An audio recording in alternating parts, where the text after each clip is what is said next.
Hello, my friend. Tonight we walk into a world that already feels restless before a single cannon fires. The sea moves quietly against the dark coastline of Corsica, carrying salt wind through narrow streets where shutters tremble in the night air.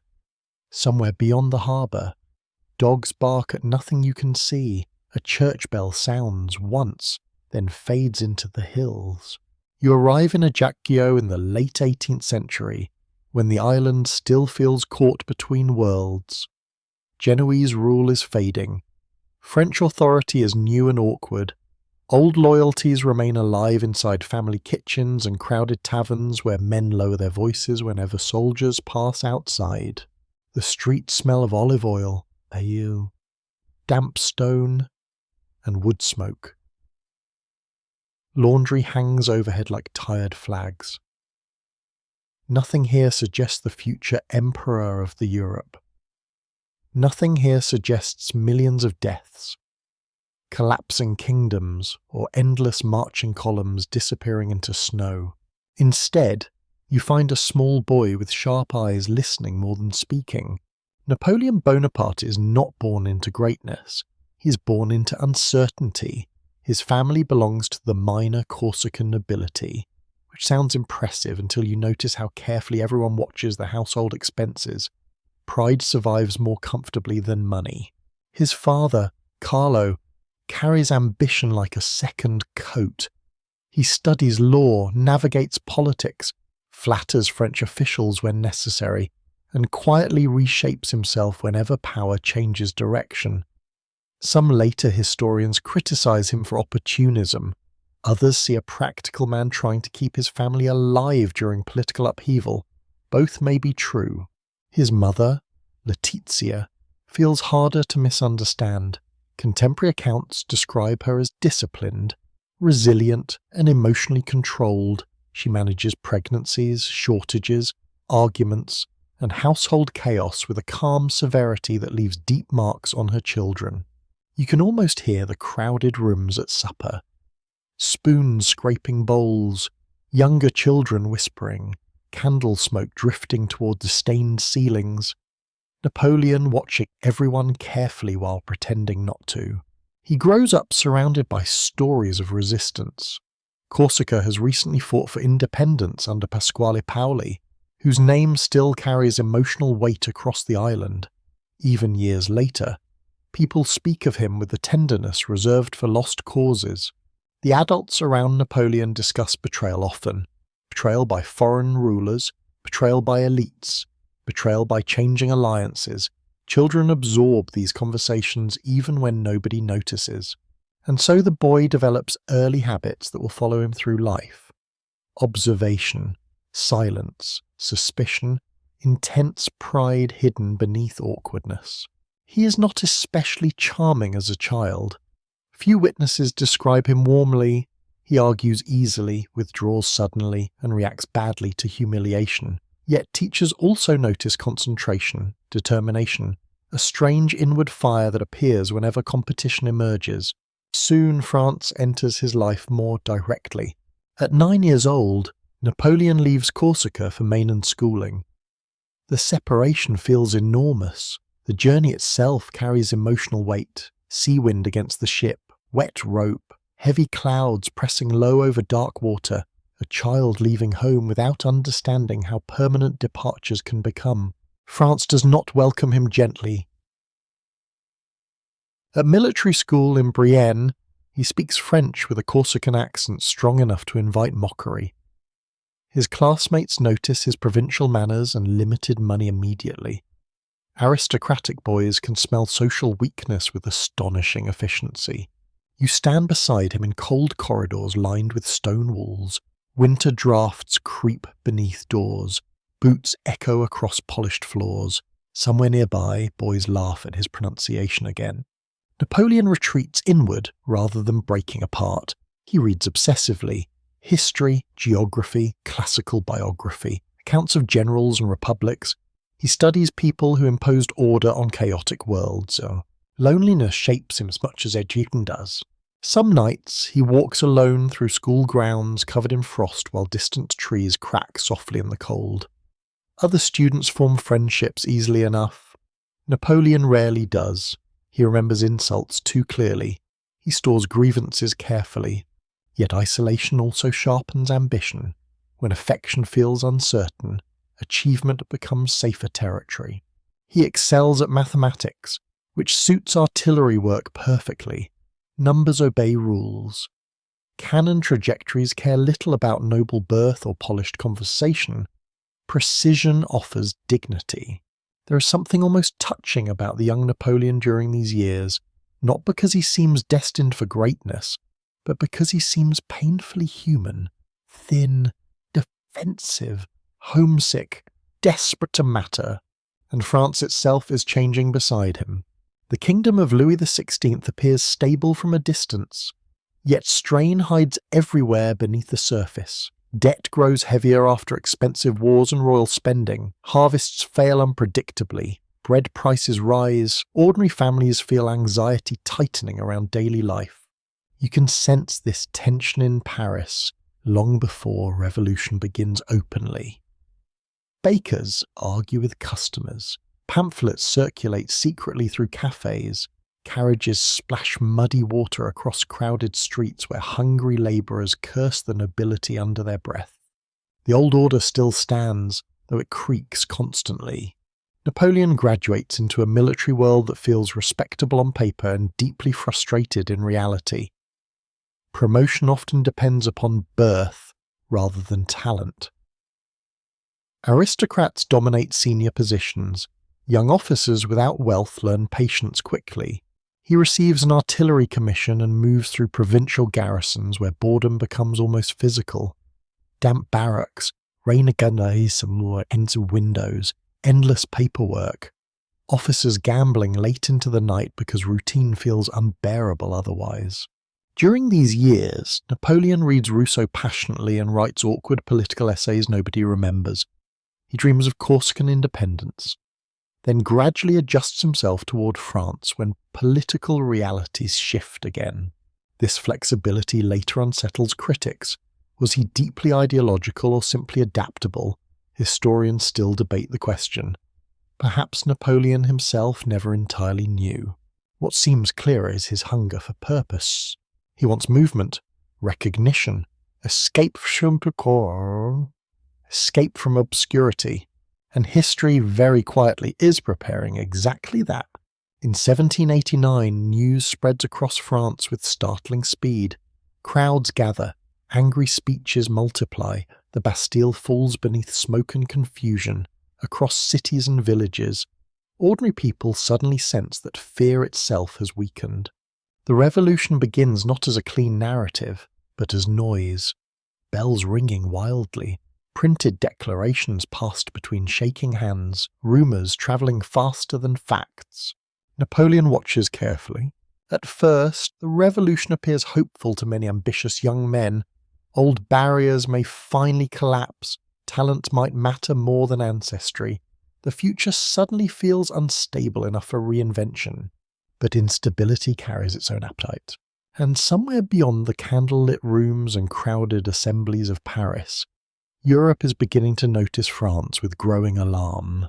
For now, though, you remain beside the young officer from Corsica. He still walks quickly when anxious.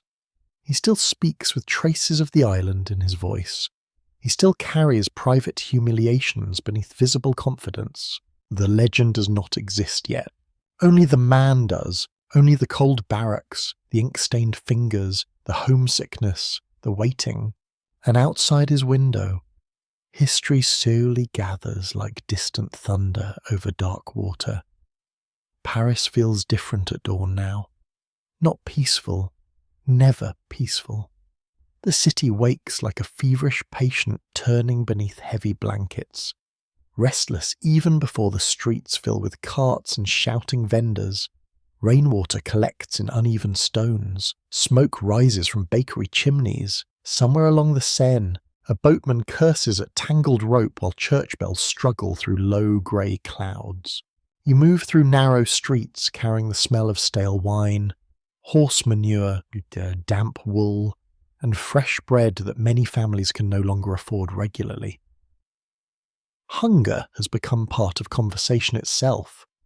People discuss bread the way sailors discuss weather, with constant attention and quiet dread. A woman waits outside a bakery before sunrise, arms folded tightly against the cold. Her son sleeps standing beside her, forehead pressed into her skirt. Nobody speaks much in the line anymore. Exhaustion has worn the sharpness from public anger, though not the danger, inside Parisian salons. Meanwhile, candles burn late into the night while educated elites debate liberty with remarkable confidence. Lawyers, writers, minor nobles, and ambitious officials gather beneath painted ceilings discussing reason, constitutions, and the rights of man as servants refill glasses nearby. The contrast would almost feel absurd if it were not so combustible. Napoleon arrives in this wider revolutionary atmosphere still young, still ambitious, and still uncertain where exactly he belongs. France itself no longer seems certain either. The monarchy weakens visibly month by month. Louis XVI is not monstrous. That may even be part of the problem. Contemporary observers often describe him as hesitant, decent in private moments, but emotionally unequipped for a collapsing political order. He delays decisions constantly. He hopes tensions will settle naturally. History rarely rewards such optimism. Marie Antoinette becomes an easier symbol for public fury. Pamphlets portray her as extravagant, foreign, manipulative. Many accusations are wildly unfair. Others contain fragments of truth enlarged by desperation. Revolutions simplify people into symbols long before they destroy them physically. You can feel suspicion everywhere now. In taverns, men lower their voices whenever discussing politics, though nearly everyone discusses politics eventually. In aristocratic homes, servants overhear frightened conversations about leaving France. In military barracks, officers argue openly about loyalty, reform, and survival. Napoleon watches these changes carefully because his career depends upon them. Before the revolution, advancement for a provincial officer remained painfully limited. Now, old hierarchies begin cracking apart. Noble officers flee abroad or resign commissions. Vacancies appear suddenly. Talent matters more than it once did, though chaos matters too. He spends time back in Corsica during these years, and the island feels increasingly unstable itself. Old alliances collapse beneath revolutionary pressure. Pasquale Paoli, once admired by Napoleon, gradually turns against revolutionary France. Political loyalties shift so rapidly that yesterday's patriot becomes tomorrow's traitor. Families divide, friends stop trusting one another. The Bonapartes eventually choose France over Corsican nationalism, partly from conviction, partly from necessity. The decision carries consequences. Their position on the island deteriorates dangerously, and violence grows more likely. One evening, you can almost picture the family preparing hurriedly for departure. Trunks dragged across floors, papers bundled together, nervous whispers between relatives. Outside, sea wind rattles shutters while distant voices drift through dark streets. Exile changes people even when temporary. The family escapes Corsica and returns to mainland France with damaged finances and uncertain prospects. Napoleon now commits himself more fully to the revolutionary cause, though his support remains practical rather than sentimental. He believes in merit. He believes in national strength. He believes disorder must eventually submit to authority. These instincts will matter enormously later, but first comes terror. Not immediately. History rarely transforms in one clean motion. At first, the revolution still contains genuine idealism. Citizens celebrate constitutional reforms, public festivals attempt to create unity, new political language enters ordinary conversation. Words like citizenship, nation, and liberty gain emotional power. Then fear begins accelerating everything. Foreign monarchies threaten intervention. Internal rebellions spread. Economic hardship worsens. Rumours multiply faster than verification. Political factions accuse one another of betrayal constantly. Soon the revolution devours moderation first. The streets of Paris grow louder, harsher, more unpredictable. Crowds gather outside prisons and government buildings demanding punishment for enemies both real and imagined. Newspapers encourage paranoia because paranoia sells quickly during unstable times. And overhead, winter skies hang low and colourless. Napoleon observes much of this from military assignments rather than political leadership, but nobody in France escapes the atmosphere entirely. Officers learn caution. A careless remark can ruin careers or worse. The guillotine becomes both instrument and symbol. Modern people often imagine revolutionary executions as moments of endless dramatic shouting. Many were strangely procedural instead. Carts rolling through wet streets, drums beating steadily, faces in windows above silent crowds, then the heavy mechanical finality itself. Some witnesses later describe the sound with disturbing precision. Paris continues functioning around these executions because ordinary life always continues somehow. Children still chase each other through alleys, couples still argue about money, laundry still dries above courtyards. History's great violence often unfolds beside deeply ordinary moments. Napoleon himself avoids the worst political purges partly through luck, partly through caution. He aligns with influential figures when necessary, and distances himself when danger rises. Critics later call this opportunism again. Supporters call it survival instinct. Perhaps those are not entirely separate qualities. In 1793, the revolution reaches another breaking point. France faces foreign invasion, internal rebellion, and governmental panic simultaneously. The city of Toulon rises against the revolutionary government and invites British forces into its harbour. For revolutionary France, this feels catastrophic. Toulon matters strategically because its port supports the French Mediterranean fleet. Losing it to Britain threatens national survival. Republican forces move to retake the city, though organisation remains chaotic. And here, finally, Napoleon steps toward history more directly. He arrives at Toulon as a young artillery officer with restless energy and sharp technical skill. The siege smells of mud, gunpowder, wet canvas, and unwashed bodies. Rain turns roads into thick sludge. Cannon wheels sink deep into earth while exhausted soldiers curse through broken sleep. Military life rarely resembles heroic paintings when experienced closely. Napoleon studies maps obsessively and quickly notices strategic weaknesses others overlook.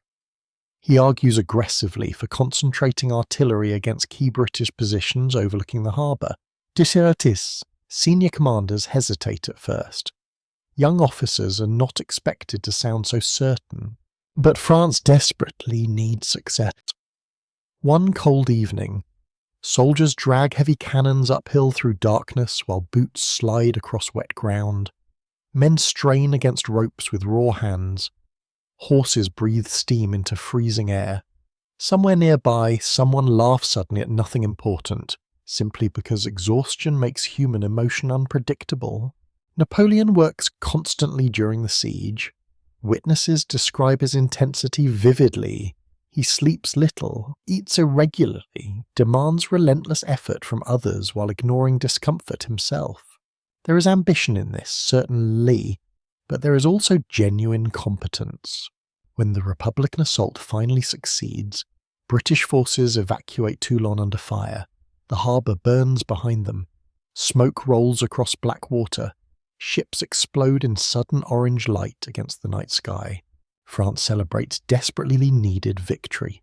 And Napoleon Bonaparte, still only 24 years old, emerges from obscurity carrying something new at last. Recognition. Not yet legend, not yet empire. But the door has opened. And once opened, it will never close again. The guns at Toulon leave a smell that never fully disappears. Even after the smoke clears and the harbour quiets, traces of sulphur and burned timber linger in clothing, hair and memory. Soldiers carry the scent with them for weeks afterward, some probably for years. War settles into the body that way. You remain beside Napoleon as victory changes the atmosphere around him almost immediately. Officers who ignored him now listen more carefully. Representatives from the revolutionary government notice his energy, his precision, his refusal to sound uncertain even when circumstances remain chaotic. Confidence becomes a kind of currency during revolutions. France still feels unstable everywhere you look. Executions continue in Paris. Political factions rise and collapse with alarming speed. Entire careers vanish overnight beneath accusations whispered in crowded corridors. Yet military success creates temporary shelter from ideological storms. For now, Napoleon benefits from that shelter. He receives promotion to brigadier general while still startlingly young. 24 years old, thin from campaign life, pale from exhaustion, and already carrying himself with a strange mixture of intensity and detachment. Contemporary description vary, but many agree on certain details. The penetrating stare, the abrupt speech, the habit of drifting into silence while thinking. He does not move like an aristocrat. He moves like a man in a hurry. The army itself remains disorganized despite revolutionary enthusiasm. Supplies arrive late or not at all. Uniforms deteriorate quickly. Boots split open during marches. Officers improvise constantly because central administration struggles to control events across the country. One soldier later recalls eating chestnuts and stale bread for days during a transfer between assignments. Another remembers wrapping torn cloth around bleeding feet before continuing through freezing rain. Patriotism sounds noble in speeches. It feels colder on muddy roads. Napoleon learns quickly that exhausted men still require direction, perhaps especially exhausted men. He develops habits that later become legendary. Sudden inspections at odd hours, precise questions about artillery placement, sharp bursts of anger followed by long stretches of icy calm. He notices practical details constantly: road conditions, weather shifts, food shortages, cannon positioning. His memory unsettles people. A junior officer might mention a bridge weeks earlier, only for Napoleon to recall the exact conversation later, under entirely different circumstances. Such moments create loyalty and fear simultaneously. But the revolution continues mutating around him. In Paris, Maximilien Robespierre dominates public life through moral certainty sharpened into something terrifying. The Committee of Public Safety speaks constantly of virtue while overseeing widening executions. Fear becomes administrative routine. You can almost hear the repetitive rhythm of carts crossing stone streets before dawn. Many revolutionaries genuinely believe they are saving France. That is important to remember.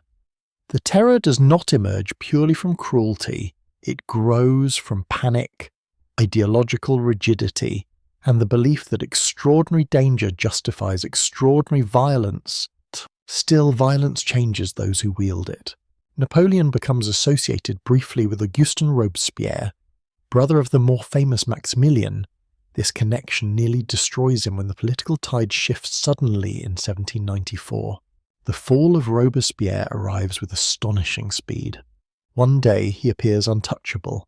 The next, enemies surround him inside the National Convention, while deputies shout accusations through suffocating heat and confusion. Within days, he and his allies face execution themselves. Revolutionary governments often consume yesterday's defenders first. Napoleon is arrested afterward because of his Jacobin associations. The experience matters deeply even if it remains brief. For the first time, he confronts genuine political vulnerability directly. You can imagine the waiting. A dim cell, damp walls, heavy silence interrupted by distant footsteps. The uncertainty feels worse because France has recently normalized sudden death. Prisoners understand how quickly paperwork can become execution. Accounts from this period suggest Napoleon grows withdrawn and deeply anxious. Some historians believe he briefly contemplates suicide. Evidence remains uncertain. What seems clearer is that imprisonment leaves emotional residue behind. He survives largely because authorities find insufficient evidence against him, and because political priorities change rapidly again. France rarely pauses long enough for consistency. Released but temporarily sidelined, Napoleon wanders through uncertain months carrying debt, frustration, and fading prospects. He spends time in Paris, where the revolution now feels older, harsher, and oddly exhausted. The city no longer burns with the same feverish idealism. Coffee houses remain crowded, but conversations sound more cynical. Citizens still discuss liberty while quietly wondering who may denounce them tomorrow. Inflation distorts daily life. Former revolutionaries reinvent themselves repeatedly. Fashion changes faster than political loyalty. You walk through evening streets lit by the weak lanterns reflecting against rain-soaked stone. Music drifts from upper windows where wealthy Parisians continue hosting gatherings despite national turmoil. Nearby, veterans beg beside bridges, with empty sleeves pinned carefully against worn coats. France contains both spectacle and ruin simultaneously now. Napoleon struggles financially during these months. At times he appears close to professional collapse. He seeks assignments constantly, writes letters, calls upon contacts, waits. Waiting may be among the hardest experiences for ambitious people. Then opportunity arrives through crisis once more. In October 1795, royalist forces threaten the revolutionary government directly. Thousands of armed insurgents move towards central Paris intending to overthrow the Directory, the fragile governing system replacing earlier revolutionary leadership. The government needs someone decisive. Paul Barras, an influential political figure who remembers Napoleon from Toulon, gives him responsibility for defending the convention. The assignment carries enormous risk. Failure could mean death. Success could transform everything. Napoleon responds with characteristic speed. He secures artillery immediately because he understands crowd violence differently from many politicians. Speeches rarely stop determined mobs. Cannons usually do. The city feels tense beyond description that night. Shops close earlier. Families bar doors, drifts through narrow streets while armed groups gather in uncertain darkness. Horses stamp nervously beside government buildings lit by flickering torchlight. Napoleon positions artillery carefully across key approaches. Then comes the confrontation itself. When royalist forces advance, government troops fire grape shot into the attacking crowds at close range. The effect is horrifyingly effective. Streets erupt with smoke, screams, shattered stone, and sudden panic. Bodies collapse across church steps and muddy intersections. Later observers summarize the event coldly as a whiff of grape shot. The phrase sounds almost elegant until you imagine the actual human chaos involved. Yet the uprising fails, and Napoleon emerges from the violence not merely as a capable officer but as a political asset. He has saved the Directory through ruthless efficiency. Revolutionary leaders value survival above delicacy now. Promotion follows quickly. So does influence. For the first time, fashionable society begins noticing him. Parisian salons open cautiously. Elegant women study the intense Corsican general who speaks awkwardly yet radiates unmistakable ambition. Among them is Josephine de Beauharnais. She enters his life carrying her own history of survival. Widowed during the terror after her husband's execution, she has navigated revolutionary France through charm, intelligence, and emotional adaptability. She understands instability intimately. Their relationship begins unevenly. Napoleon falls deeply, almost embarrassingly in love. His letters become feverish, emotional, possessive. Josephine responds more cautiously, balancing affection with practicality. Friends sometimes joke privately about the mismatch between his intensity and her composure. Still, something binds them. Perhaps loneliness recognizes itself. Meanwhile, beyond Parisian salons and romantic uncertainty, France continues fighting wars across Europe. Monarchies fear revolutionary expansion. Armies move constantly through Italy, Germany, and the Low Countries. The Directory needs military victories desperately, and soon They will hand command of the army of Italy to a young general many still underestimate. A general who already believes destiny has begun noticing him too. The Directory governs France with the nervous energy of gamblers protecting a shrinking pile of coins. Nothing feels stable. Not the currency, not the ministries, not the loyalties inside government corridors where men bow politely during the day and undermine one another by candlelight after midnight. The revolution has destroyed the old monarchy in Bruges, but it has not created peace. Instead, France drifts through a strange middle ground between exhaustion and ambition. Paris reflects this uncertainty perfectly. You walk through boulevards crowded with veterans, merchants, politicians, widows, labourers, and opportunists who somehow all seem to move at different speeds. Elegant carriages splash past barefoot children selling newspapers. Cafes overflow with arguments about liberty, while nearby families quietly pawn silverware for bread. And overhead, the city keeps changing its mood with the weather. Some mornings arrive bright and almost hopeful. Others settle beneath low clouds and damp wind that carries the smell of the Seine through crowded alleys. Laundry hangs motionless above narrow streets. Horses pull artillery through mud. Bells echo faintly from churches that revolutionary governments once tried to silence.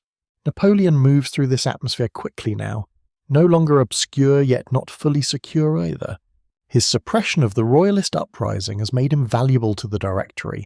Valuable, however, does not mean trusted. The men governing France fear strong generals almost as much as invading armies.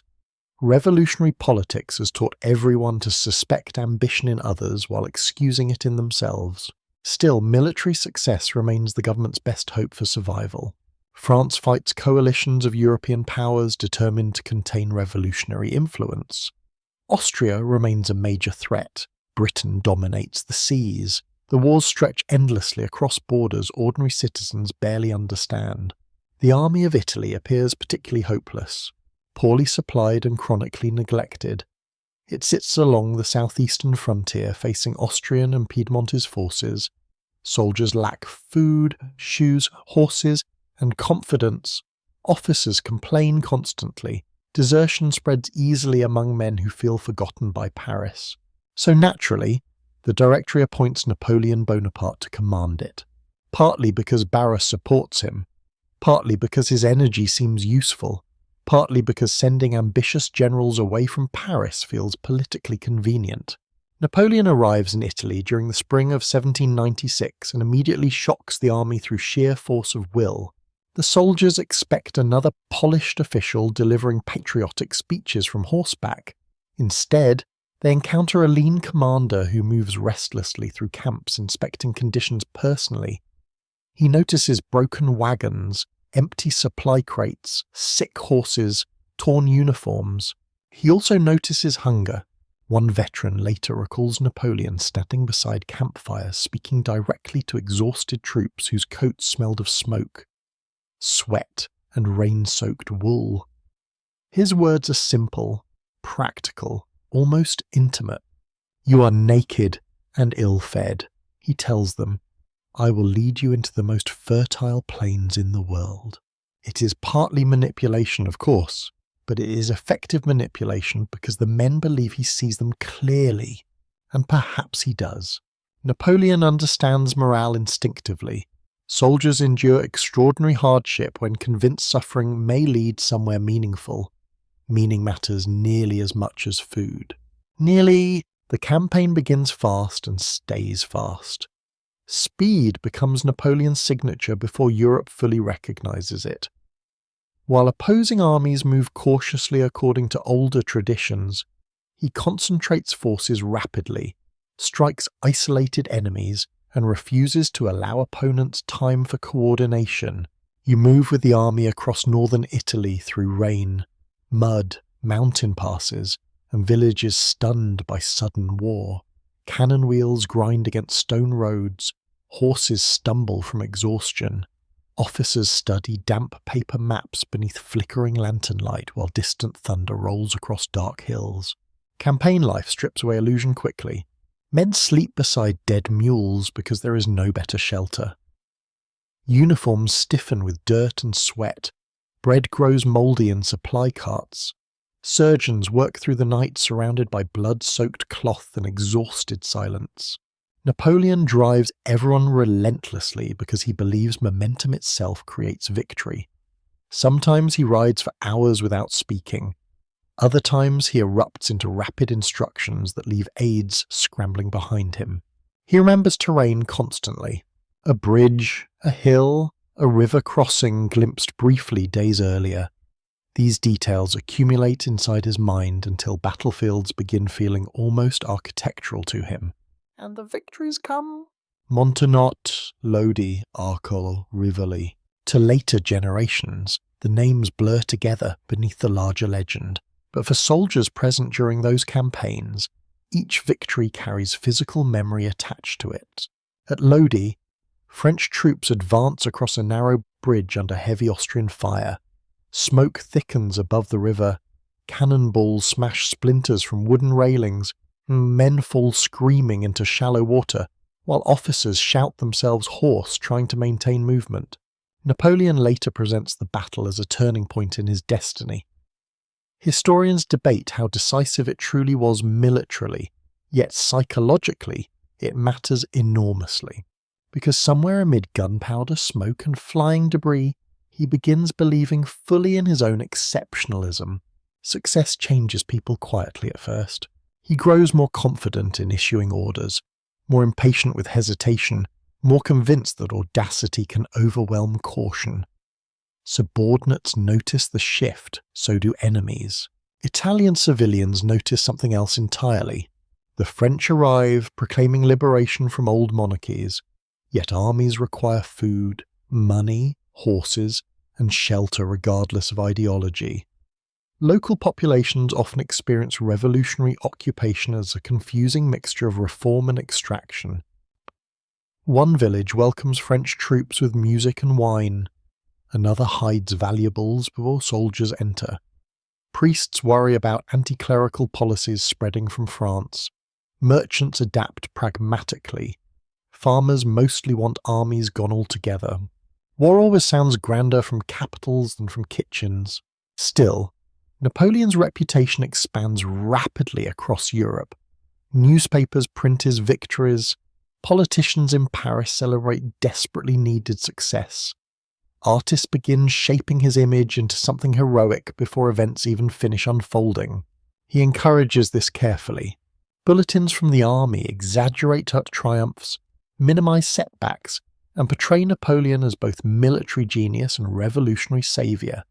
Modern propaganda machinery does not exist yet, but its emotional foundations certainly do. Meanwhile, his personal life grows complicated. Josephine remains in Paris during much of the campaign. Surrounded by fashionable society and persistent admirers, Napoleon writes constantly from Italy. His letters pulse with longing, jealousy, and emotional intensity that feels almost uncomfortable to witness centuries later. He complains when she delays replying. He imagines betrayals. He begs for affection.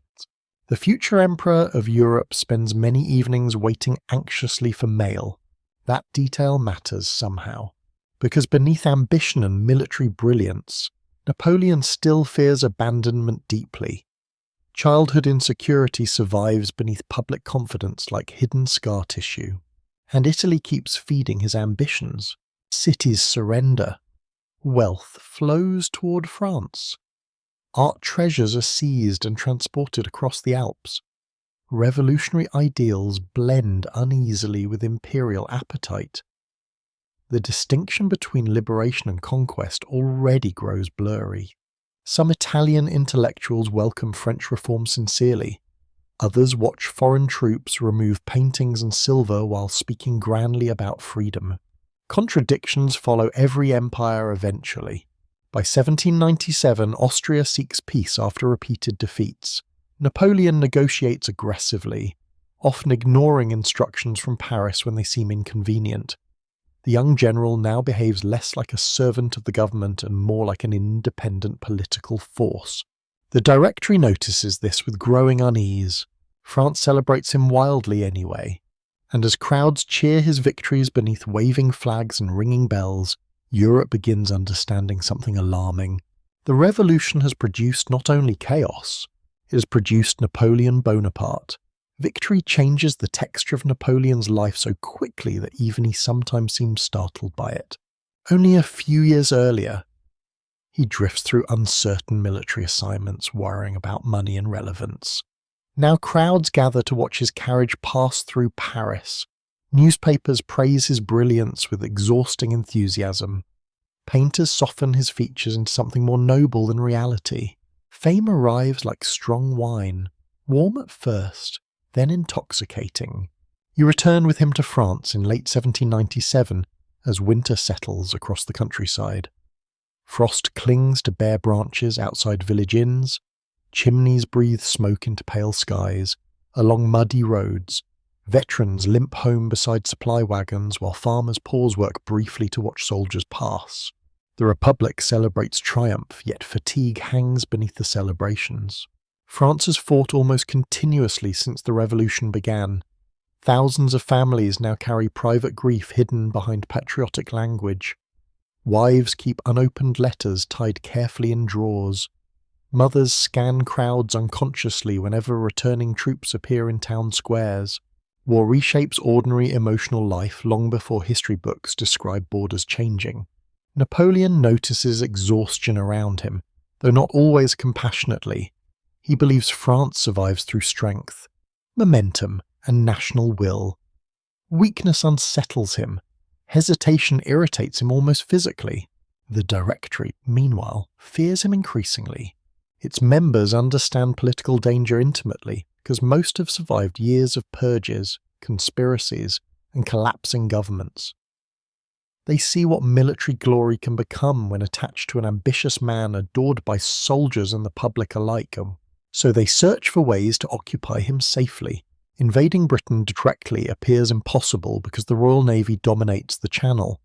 Instead, French strategists imagined striking British interests indirectly by threatening trade routes to India through Egypt. The plan combines genuine strategy with romantic fantasy. Egypt exists inside European imagination as both ancient wonder and geopolitical prize. Scholars dream of buried civilizations beside the Nile. Politicians dream of weakening Britain. Napoleon dreams of something larger still, though even he may struggle defining it clearly. Perhaps empire already whispers at the edge of his thoughts. In 1798 the expedition begins. The fleet sails from France beneath summer heat and restless wind. Ships creak heavily against dark water, while thousands of soldiers crowd cramped decks, the smelling of tar, salt, sweat, and damp canvas. Horses panic during storms, men vomit over railings, officers pretend confidence while studying uncertain maps. Napoleon brings not only soldiers but scientists, engineers, artists, and scholars. The decision feels revealing. He does not merely want conquest, he wants transformation, documentation, grandeur. He wants history watching. For many ordinary soldiers, however, Egypt remains mostly heat. Relentless heat. The Mediterranean sun burns through uniforms and skin alike. Water spoils quickly aboard crowded ships. Sleep becomes difficult below deck where air barely moves. Some men stare endlessly toward empty horizons, wondering how they arrive so far from home. Then, at last, the Egyptian coast appears through shimmering light. Alexandria rises pale against sea and sky, ancient yet strangely distant to European eyes shaped by entirely different landscapes. Sand blows across ruined stone, palm trees bend in dry wind, and the air smells unfamiliar, carrying dust instead of rain. Napoleon invades swiftly. The French defeat Mamluk forces near the pyramids in a battle later wrapped in enormous myth. Before combat, Napoleon supposedly tells his troops that 40 centuries look down upon them. Accounts differ regarding his exact words. Like many famous quotations, the story survives partly because people want it to feel true. The battle itself feels less romantic. Gunpowder smoke drifts across brutal heat while cavalry charges collapse against disciplined French infantry squares. Horses scream. Men die thirsty beneath a blazing sky that offers no comfort at all. The French win decisively. Cairo falls afterward, and Napoleon attempts governing Egypt through a mixture of military authority, political theatre, and cultural curiosity. He studies Islamic institutions carefully, issues proclamations praising local traditions, meets religious leaders while surrounded by interpreters and uneasy officers. Yet occupation remains occupation regardless of language used to describe it. Egyptian civilians respond in complicated ways. Some cooperate pragmatically, others resist quietly. Many simply endure foreign presence with guarded suspicion. French troops, despite official discipline, often misunderstand local customs badly. Dust covers everything eventually. Boots, uniforms, writing desks, surgical instruments, bread. And then disaster arrives by sea. In August 1798, the British fleet under Horatio Nelson destroys much of the French navy at the Battle of the Nile. The explosion of the French flagship L'Orient shocks witnesses profoundly. Survivors later describe towering fire against black water so bright that night briefly resembled dawn. The destruction traps Napoleon's army in Egypt. Suddenly the expedition feels far less triumphant. Supply problems worsen, disease spreads, isolation deepens. Letters from France arrive slowly or not at all. Soldiers begin realizing how far away home truly is. One officer remembers evenings where exhausted men sat silently beside campfires watching sparks drift upward into enormous desert darkness. Conversation faded because nobody possessed energy for optimism anymore. Napoleon responds as he often does to adversity, by moving. He launches campaigns into Syria, hoping to destabilize Ottoman resistance before larger counterattacks emerge. The march north becomes miserable almost immediately. Heat alternates with cold nights, water grows scarce. Men collapse from disease and exhaustion beside roads littered with dead animals. At Jaffa, French forces storm the city brutally. Prisoners are executed afterward in large numbers. Historians continue debating details and responsibility, though the event stains Napoleon's reputation permanently. War strips away civilized language quickly under pressure. Then plague appears. Medical accounts from the campaign describe fever, swelling, delirium, and overwhelming despair spreading through overcrowded hospitals that smell of blood, vinegar, sweat, and decay. Surgeons work constantly while flies gather everywhere. Napoleon visits infected soldiers publicly, likely understanding the symbolic power of appearing fearless before disease. Some witnesses later claim he touched plague victims directly. Others dispute the story. Either way, the image survives, and perhaps images matter almost as much as facts for men-building legend. The campaign ultimately fails strategically. Acre resists siege despite repeated assaults. British naval power remains overwhelming.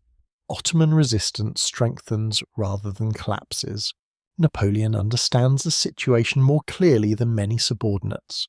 France itself now faces renewed crisis back in Europe. Political instability worsens, military fortunes decline, the Directory appears weaker than ever, so Napoleon makes a decision both practical and morally unsettling. He leaves. In 1799 he sails secretly back to France, abandoning much of the army in Egypt. Some officers feel betrayed, others accept the necessity instantly. Armies have long learned that powerful men often preserve themselves first. The voyage home carries strange emotional tension. Sea wind snaps against sails while Napoleon studies reports from Europe late into the night beneath swaying lantern light.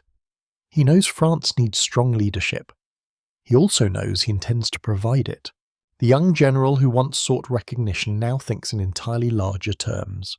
Not merely victory, power itself, and when he returns to France, he finds a republic exhausted enough to hand it to him.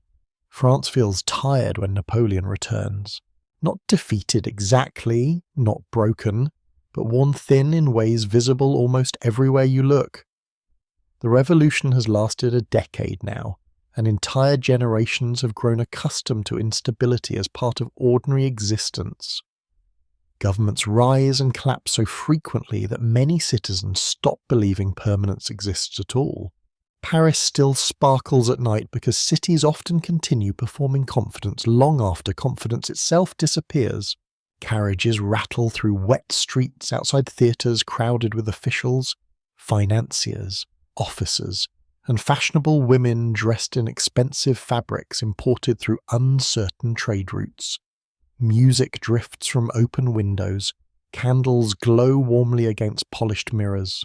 Yet beyond those salons, anxiety settles heavily across daily life. Inflation destroys savings, corruption spreads through government offices, political conspiracies circulate constantly, some real, many imagined. Soldiers returning from campaigns discover families changed by absence and hardship. Widows wait in endless administrative lines seeking pensions that rarely arrive promptly. The Directory survives through exhaustion more than loyalty. And into this atmosphere steps Napoleon Bonaparte, newly returned from Egypt carrying failure disguised carefully as opportunity. His arrival creates immediate excitement. Crowds gather, newspapers celebrate him again. The disastrous naval defeat and abandoned army matter less publicly because France desperately wants reassurance. People often embrace confidence during uncertain times simply because uncertainty itself feels unbearable. Napoleon understands this instinct instinctively. You can almost picture him moving through prison rooms now with greater calm than before Egypt. His uniform immaculate, his expression controlled.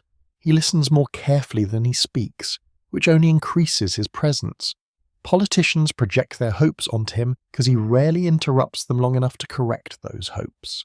Behind the scenes, however, powerful men begin discussing something dangerous. A coup, not necessarily out of ideological conviction. Ideology has grown flexible after years of survival politics. More because the existing government seems incapable of stability, and because many elites believe only strong executive authority can prevent further collapse. Napoleon becomes the essential figure because he commands military loyalty and public admiration simultaneously. Few combinations prove more politically useful. Among the conspirators stands Emmanuel Sieyès, an influential intellectual and politician who once helped launch the revolution itself. He now seeks controlled constitutional change that might preserve order without restoring monarchy outright. He believes he can use Napoleon. History rarely treats such assumptions gently. The coup unfolds during November 1799 beneath cold skies and growing tension. Troops move carefully around key government buildings while nervous legislators gather outside Paris at Saint-Cloud. Officially, extraordinary measures are necessary to protect the Republic from imaginary threats. Unofficially, power is changing hands. The atmosphere feels uncertain rather than triumphant. Deputies argue loudly inside crowded chambers smelling of damp coats, candle wax, and fear. Some suspect a military dictatorship immediately. Others remain confused about what exactly is happening. Napoleon himself performs unevenly at first. Later legend often portrays him as effortlessly commanding during the coup, but contemporary accounts suggest something messier. He becomes agitated under pressure, speaks awkwardly before hostile legislators, at one point appears genuinely rattled when shouted down by opponents accusing him of tyranny. The situation nearly slips beyond control. Then soldiers intervene directly. Troops clear resistant deputies from the assembly halls, ending the fragile experiment of revolutionary parliamentary government through military force disguised as constitutional necessity. And just like that, the revolution enters another phase entirely. Napoleon becomes First Consul of France. The title sounds restrained, temporary, even. Yet real authority concentrates rapidly around him. Sieyès soon realizes too late that he has not created a balanced political system. He has elevated a man unwilling to remain secondary inside any structure. France responds with surprising relief. After years of chaos, many citizens welcome order almost regardless of philosophical implications. Roads become safer, administration grows more efficient, tax collection improves, food supplies stabilize gradually. Exhausted societies often trade political idealism for predictability faster than later generations expect. Napoleon works relentlessly during these early consular years. He rises early, dictates correspondence at astonishing speed, reviews military reports, reforms institutions, and demands constant updates from ministers already struggling to match his energy. Secretaries can barely keep pace with his rapid speech during late-night working sessions. Paper accumulates everywhere. Around him. Maps spread across tables, draft laws covered in revisions, reports from provincial officials describing harvests, unrest, infrastructure, and military readiness. He absorbs information hungrily because control itself seems to calm him. And in many ways, France genuinely improves. The Bank of France stabilizes finances, educational reforms create new state schools, administrative systems become more centralized and efficient. Careers increasingly open through merit rather than noble birth alone, at least for men willing to serve the state loyally. Napoleon preserves certain revolutionary achievements while quietly dismantling others. Equality before law survives. Political dissent does not flourish so comfortably. Police surveillance expands. Newspapers face censorship. Critics disappear from public life with increasing frequency. Yet compared with the Terror years, many French citizens still perceive this era as reassuringly moderate. Order can feel merciful after chaos. Napoleon also seeks reconciliation with the Catholic Church. Because revolutionary anti-religious policies have alienated millions, churches reopen. Gradually, priests return under state supervision. Bells once silenced now ring again across villages, where faith never vanished despite official hostility. One elderly farmer reportedly weeps hearing Sunday Mass restored after years of disruption. Such moments matter politically because Napoleon understands emotional stability often depends upon familiar rituals. Meanwhile, war returns once more. European monarchies remain deeply suspicious of revolutionary France regardless of governmental restructuring. Austria renews conflict. Campaigns resume across Italy and Germany. Napoleon takes command personally again in 1800. The crossing of the Alps becomes legendary almost immediately, though reality proves harsher and less theatrical than later paintings suggest. Soldiers drag artillery through narrow mountain passes clogged with snow and ice. Mules slip dangerously near ravines. Breath freezes in cold air while avalanches threaten distant slopes. One officer remembers silence during parts of the ascent, broken only by crunching snow and exhausted animals struggling forward. Then comes Marengo. The battle begins Balin for the French. Austrian forces push hard against Napoleon's army under brutal summer heat. Dust thickens across fields trampled by infantry and cavalry. Messengers gallop desperately between collapsing positions. By afternoon, defeat seems entirely possible. Napoleon refuses retreat. Late reinforcements under General Dizet arrive at a critical moment.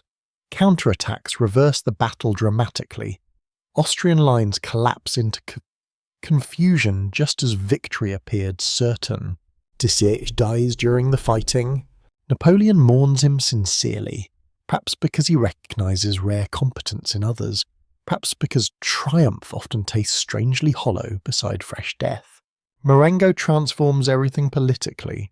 The victory strengthens Napoleon's authority enormously. Peace negotiations follow, opposition weakens further, France increasingly associates stability itself with one man's leadership, and Napoleon begins reshaping not merely government but identity.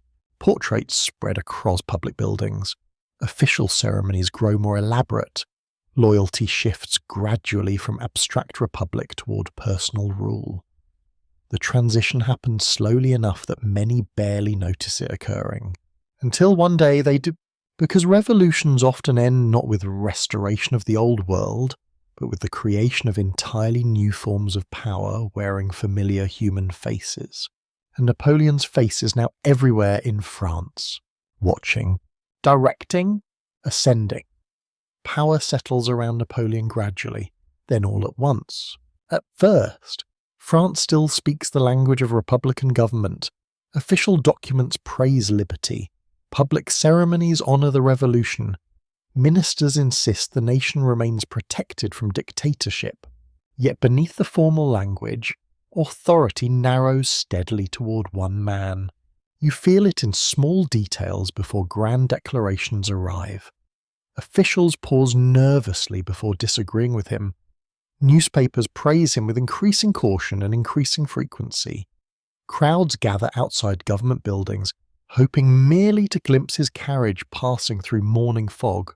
The Republic still exists on paper, but paper can be persuaded to say many things.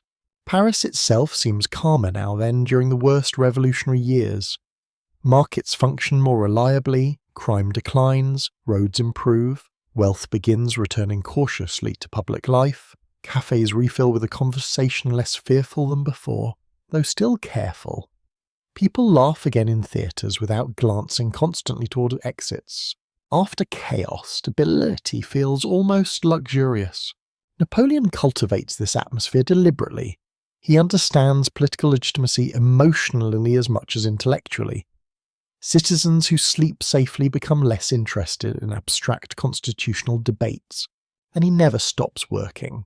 Visitors often describe arriving before dawn only to find him already dictating letters beside candlelight and scattered maps.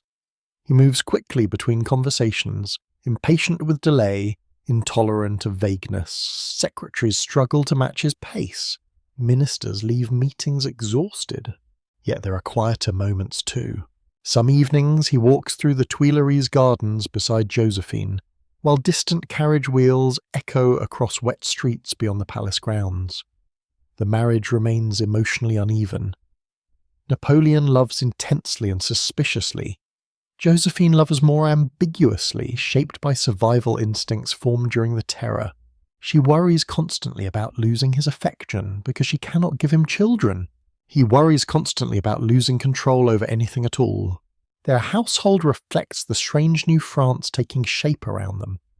Former revolutionaries mingle uneasily with surviving aristocrats. Military officers dine beside administrators who once denounced nobility publicly. Servants adapt to changing etiquette almost monthly. Everyone senses history hardening into a new form.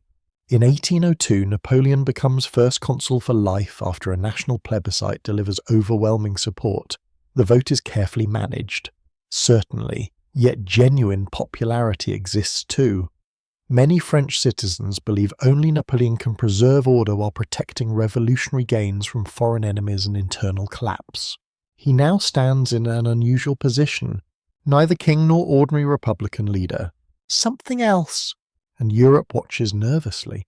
Britain remains hostile despite temporary peace agreements. Austria recovers cautiously from defeat. Russia shifts unpredictably between cooperation and suspicion. Across royal courts, monarchs struggle understanding exactly what Napoleon represents. A revolutionary general. A military dictator, a future monarch hiding behind republican language. The answer becomes clearer with time. In 1804, police uncover a royalist conspiracy against Napoleon involving assassination plots and Bourbon sympathizers. The threat is partly real, partly politically useful. Either way, it accelerates existing ambitions. Supporters argue France requires hereditary leadership for lasting stability. Revolutionary experiments have produced too much bloodshed already. Better one strong ruler than endless uncertainty. Opponents warn the revolution itself is dying. Most ordinary citizens simply want peace. And so preparations begin for one of history's most carefully symbolic transformations. Napoleon will crown himself Emperor of the French, not King of France. The distinction matters deeply to him. Kings rule territories through inherited divine right. Emperors, at least in Napoleon's imagination, embody nations through personal achievement and popular legitimacy, or something close enough to legitimacy for public ceremony. The coronation takes place inside Notre Dame Cathedral during the winter of 1804. Paris wakes beneath cold grey skies while crowds flood narrow streets long before dawn. Vendors sell hot wine beside bridges crowded with spectators, stamping warmth into frozen feet. Inside the cathedral, candlelight flickers against gold fabric, polished marble, and clouds of incense drifting slowly upward into shadowed arches. Velvet robes sweep across stone floors, bishops whisper prayers, diplomats study one another carefully through powdered wigs and ceremonial uniforms. The revolution suddenly feels very far away. Napoleon enters wearing elaborate imperial clothing heavy with embroidered bees, laurel symbolism, and echoes of ancient Rome. He has designed much of the imagery himself because symbolism fascinates him. Every detail must communicate permanence, authority, destiny. Pope Pius VII attends reluctantly, hoping influence over Napoleon may protect the church eventually, yet even here, Napoleon refuses subordination. At the crucial moment, he takes the crown himself and places it upon his own head, then crowns Josephine. The gesture shocks many observers because its meaning appears unmistakable. His authority comes not from the church, not from ancient bloodlines, not from old European traditions, from himself. The atmosphere afterward feels complication. Some witnesses feel genuine awe, others sense betrayal beneath the spectacle. Veterans of the revolution watch republican ideals transforming into imperial ceremony beneath cathedral candles and organ music. And yet the empire works, at least initially.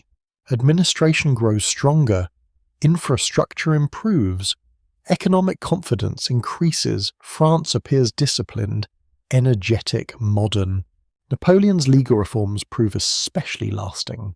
The Civil Code, later called the Napoleonic Code, standardizes laws across France and influences legal systems far beyond it. Feudal privileges vanish permanently to property rights strengthen, religious freedom receives formal recognition. Women, however, lose many rights gained during revolutionary upheaval. The code reinforces patriarchal authority inside households sharply. Fathers and husbands regain significant legal power. Napoleon values order more than equality when forced choosing between them. Meanwhile, the empire expands outward through both diplomacy and war. He places relatives on foreign thrones gradually, transforming Europe into a sprawling family project shaped by military victory. Brothers become kings, sisters receive titles, loyal marshals gain estates and honours once reserved for ancient nobility. Irony follows revolutions faithfully. The movement that once destroyed aristocracy now creates a new imperial elite decorated with medals and silk uniforms. Some family members disappoint him constantly. His brother Louis dislikes ruling Holland. Jérôme spends extravagantly. Caroline pursues influence aggressively. Napoleon alternates between affection, frustration, and furious lectures delivered through endless correspondence. Even emperors cannot fully control siblings. And still the wars continue, because Britain refuses peace with revolutionary France in any form, because European monarchies fear French dominance, because Napoleon himself increasingly believes security requires expansion before enemies can regroup. Military camps spread across Europe again. You stand beside soldiers warming hands above small fires, while cold rain taps against tent canvas somewhere in northern France. Wet leather boots dry poorly beside smoking wood. Young recruits clean muskets under fading evening light, while veterans stare silently into darkness remembering earlier campaigns. Many no longer fight for abstract revolutionary ideals. They fight for France, for wages, for comrades, for survival. And increasingly, for Napoleon himself, the emperor understands this transformation completely. The nation and the man now intertwine so closely that separating them grows difficult even for those who oppose him.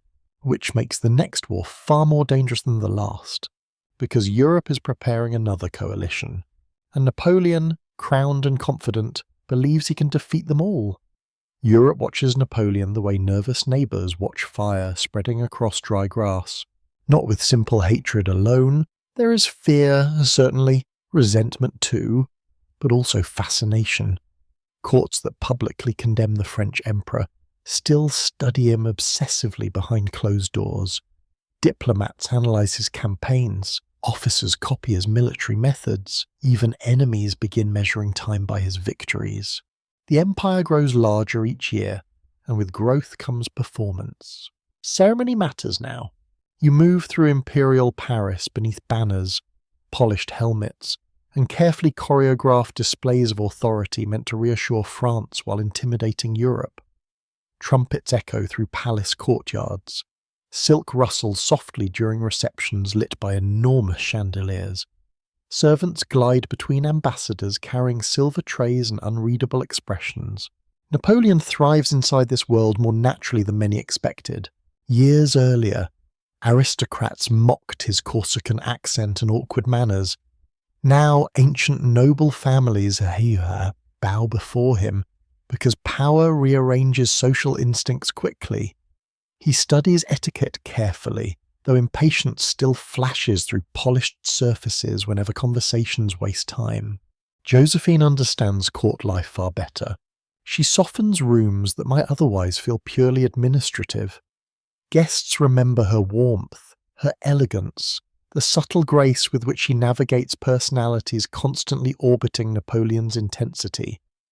Yet beneath appearances, sadness quietly deepens. Still no child arrives. The issue grows impossible to ignore because empires crave succession. Ministers worry privately, foreign governments speculate openly. Napoleon loves Josephine deeply in his complicated way, but dynasties rarely rest comfortably upon emotion alone. Their private conversations become heavier with time. One evening at Malmaison, rain taps gently against windows while servants clear untouched food from a late supper. Josephine speaks softly, carefully. Napoleon paces instead of sitting still. Candlelight flickers across papers scattered beside maps of Europe already marked with future campaigns. Neither says directly what both understand. Love and empire are beginning to pull in opposite directions. Meanwhile, Napoleon reshapes the continent through politics almost as aggressively as through war. The Holy Roman Empire, ancient and increasingly hollow, collapses under French pressure.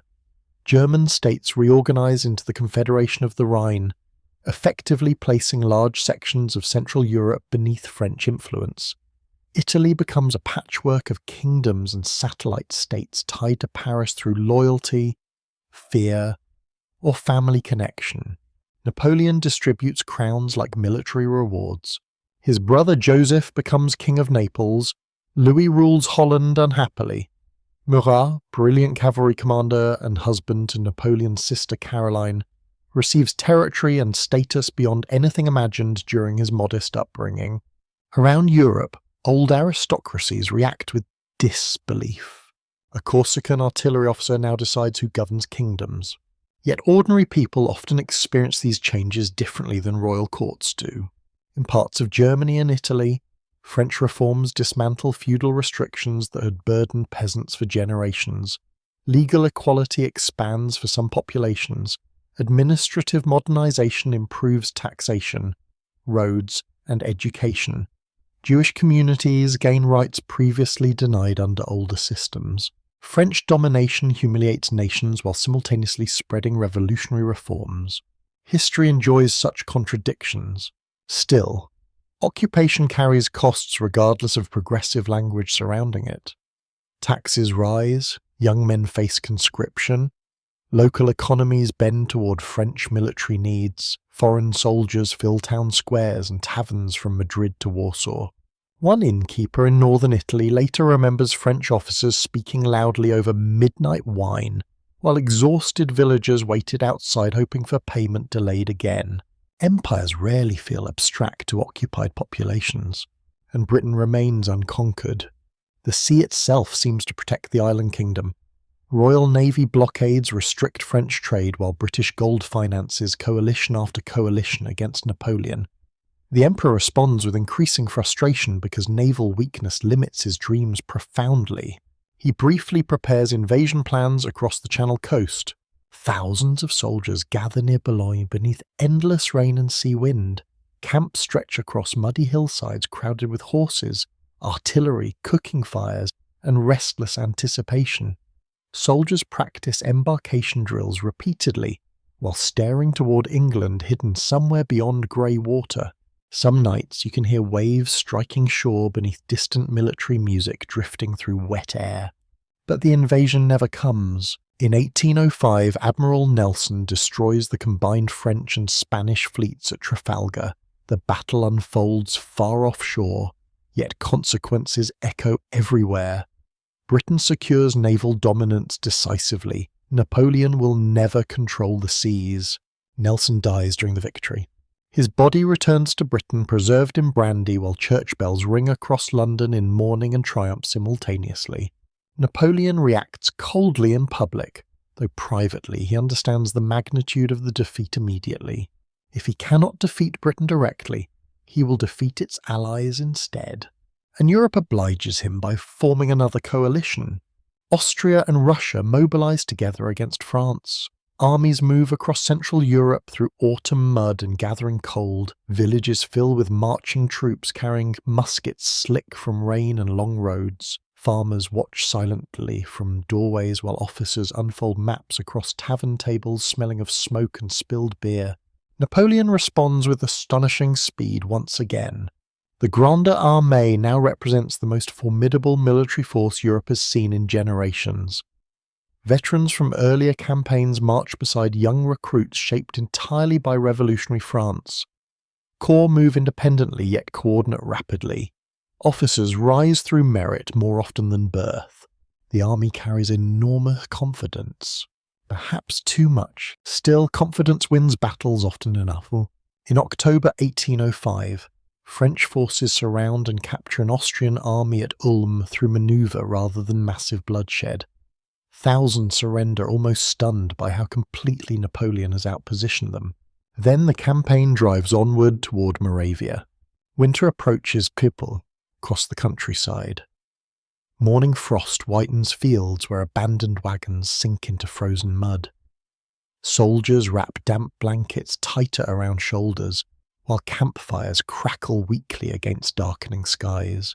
Napoleon studies enemy movements obsessively. He deliberately appears weaker than he truly is, encouraging the Allies toward attack near the town of Austerlitz. The deception works because opposing commanders underestimate both his speed and his willingness to gamble. On the night before battle, fires burn across rolling hills beneath bitter cold. French soldiers huddle together, sharing bread hard enough to crack teeth. Some write quick letters home beside lantern light. Others simply stare into flames, listening to distant horses shifting in darkness. Napoleon rides among them quietly. Witnesses later recall the strange calm surrounding him before major battles. Not cheerfulness exactly, more a focused stillness, as though his mind already walks tomorrow's battlefield while everyone else remains trapped in the present. Dawn arrives wrapped in fog, and somewhere beyond that pale winter mist. Empires prepare to collide. Morning comes slowly at Austerlitz. The fog hangs low across frozen fields and shallow valleys, softening the edges of everything. Horses emerge from the mist like uncertain shapes from memory. Frost clings to abandoned fences and brittle grass. Somewhere in the distance, a musket discharges accidentally. The sound swallowed almost immediately by cold air. You stand beside the French camp before sunrise while soldiers wake stiff and half-frozen beneath damp blankets. Fires burn low after a long night. Men rub warmth into swollen hands before checking muskets already cold enough to sting bare skin. The atmosphere feels strangely calm. Many veterans sense battle approaching with the resigned familiarity of labourers preparing difficult work. Fear still exists, certainly, but routine settles around experienced armies. Bread is divided, Canteens passed around, boots tightened, small jokes exchanged beside smoke and exhausted silence. Napoleon studies the battlefield from elevated ground near the village of Juran. He appears composed, almost serene. Officers ride in and out carrying reports from scattered positions while aides struggle through muddy frost carrying maps weighted by stones against the wind. The Emperor listens carefully, asks precise questions, then falls quiet again. The allied armies of Austria, Dassau, Anvers and Russia believe they hold advantage through superior numbers. They also believe Napoleon weaker than he appears. The French Emperor has encouraged that assumption deliberately by abandoning advantageous high ground and allowing enemy commanders to imagine retreat. Pride helps shape the coming disaster. Tsar Alexander I arrives eager for glory, young, charismatic, and deeply conscious of his royal image. He carries himself with the idealistic confidence that older officers sometimes find alarming. Austrian commanders bring caution shaped by previous defeats, though caution weakens once mixed with political pressure and royal expectation. Inside Allied headquarters, disagreements spread beneath outward ceremony. Some officers urge patience, others demand decisive attack before Napoleon escapes. Staff members bend over candlelit maps inside crowded rooms thick with wet wool, tobacco smoke, and nervous tension. By dawn, the decision is made. The Allies in Bure will attack the French right flank aggressively, believing Napoleon vulnerable there, which is exactly what he hopes they will do. As enemy columns descend through fog toward the villages below, French troops wait in silence along concealed positions. You can hear the muffled rhythm of thousands of boots crossing frozen ground somewhere beyond visibility. Officers whisper instructions. Drummers hold sticks motionless against tightened skin. Then the sun rises. Not brightly at first, more a gradual golden glow burning through pale mist above the battlefield. Later generations will call it the sun of Austerlitz because victories often acquire poetic weather afterward. The fighting begins brutally. Artillery tears gaps through advancing formations. Musket smoke thickens across narrow roads crowded with men shouting in multiple languages. Horses scream after cannon fire. Frozen earth explodes beneath iron shot. Napoleon watches carefully for the precise moment. Then he strikes the Allied centre. French forces surge toward the Pratzen Heights, the key terrain dominating the battlefield. The attack unfolds through smoke, confusion, and terrifying close combat where visibility shrinks to mere yards. Bayonets flash briefly through drifting fog. Officers fall from horses. Flags disappear, then reappear again through chaos. One French soldier later remembers hearing nothing clearly except breathing and drums. The Allied army begins splitting apart. Units lose contact with one another amid collapsing communication and contradictory orders. Russian guards attempt desperate counterattacks while Austrian formations struggle withdrawing across increasingly crowded roads. Napoleon senses victory completely now. He commits reserves relentlessly, pressing weakness before enemy commanders can recover coherence. The battlefield becomes a moving landscape of panic and momentum. At the southern edge of the fighting, retreating Allied troops attempt crossing frozen ponds under artillery fire. Later, French accounts dramatically describe cannonballs shattering ice beneath drowning soldiers. Historians still debate how many actually died this way. The imagery survives regardless because it captures something emotionally true about the collapse. Cold water, broken ice, men vanishing beneath winter surfaces while smoke drifts overhead. By afternoon, the battle is decided. Austerlitz becomes Napoleon's masterpiece. The victory destroys the Third Coalition effectively. Austria sues for peace. Russian forces withdraw eastward carrying humiliation alongside surviving banners across Europe. Rulers and diplomats absorb the implications with growing unease. France now dominates continental Europe more completely than ever before, and Napoleon knows it. After the battle, he rides through fields littered with abandoned muskets, shattered wagons, frozen corpses, and wounded men calling weakly for water in languages no longer important. Crows gather cautiously above ruined ground while surgeons work inside overcrowded barns smelling of blood, smoke, and wet straw. Triumph always leaves silence afterward. Some officers celebrate wildly that evening. Others sit quietly beside fires, too exhausted for emotion.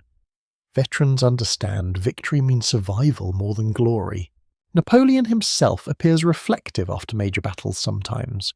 Not remorseful exactly, more thoughtful, as though the scale of events briefly presses against even his enormous confidence. Yet success changes him further. Austerlitz confirms his belief that he understands warfare better than any living opponent. Perhaps he does, but repeated victory creates dangerous psychological gravity around powerful men. Contradiction fades, doubt weakens, intuition begins masquerading as certainty. Europe continues reshaping itself around him. The Holy Roman Empire dissolves entirely soon afterward, ending an institution nearly 1,000 years old. German princes rearrange loyalties under French pressure. Prussia watches nervously from the sidelines, increasingly alarmed by French expansion. In Paris, celebrations erupt. Church bells ring across the city while newspapers praise Napoleon as a military genius beyond historical comparison. Public squares fill with cheering crowds carrying torches through winter darkness. Wine flows freely. Veterans receive embraces from strangers. For many French citizens, these victories feel personal. The revolution once isolated France against hostile monarchies. Now French armies dictate terms to Europe itself. National pride swells beside relief, ambition, and exhaustion. Meanwhile, inside the imperial court, ceremony grows heavier. Titles multiply, marshals receive estates and honours. Court etiquette becomes more elaborate with each passing year. Napoleon distributes prestige strategically, binding loyalty through rewards once associated with ancient aristocracy. Some revolutionaries feel uneasy watching imperial hierarchies solidify around former republican ideals. Most remain silent, because opposition grows increasingly dangerous under a ruler convinced success validates authority. Still, beneath all the grandeur, ordinary human anxieties persist stubbornly. Josephine worries about her fading ability to provide an heir. Ministers whisper privately about succession again. Napoleon's siblings maneuver constantly for influence and advantage. Marshals compete for favour through rivalry barely concealed beneath military professionalism. And across Europe, resentment deepens. Defeated nations do not simply vanish after treaties. They remember humiliation quietly. Officers study French tactics obsessively. States reform armies and administrations preparing for future conflict, especially Prussia. The old kingdom, proud and disciplined, now feels trapped between fear and wounded dignity. Younger officers demand action against France before Napoleon becomes truly unstoppable. War approaches again because peace under domination rarely remains stable for long. And somewhere beyond the glowing palaces and victory celebrations, snow continues falling softly across the graves at Austerlitz. Winter settles heavily across Europe after Austerlitz, but peace never truly arrives. Treaties are signed, borders adjusted, diplomats bow politely beneath chandeliers while orchestras play through candlelit receptions. Yet beneath the elegance, governments prepare for more war almost immediately. Defeat has frightened Europe, not reconciled it. And Napoleon keeps moving. You travel with the empire now through roads crowded by administrators, soldiers, tax collectors, engineers, and messengers carrying orders stamped with imperial seals. France no longer resembles a nation merely defending itself. It resembles a system, expanding outward with relentless momentum. The emperor believes expansion protects France from encirclement. His enemies believe expansion proves he cannot stop. Perhaps both are true. In Berlin, Prussian officers study maps late into the night while rain taps softly against tall windows overlooking dark streets. The old military monarchy feels humiliated by French dominance across Germany. Younger reformers argue passionately that hesitation itself has become dangerous. Eventually pride overcomes caution. Prussia declares war in 1806. The decision proves catastrophic almost immediately.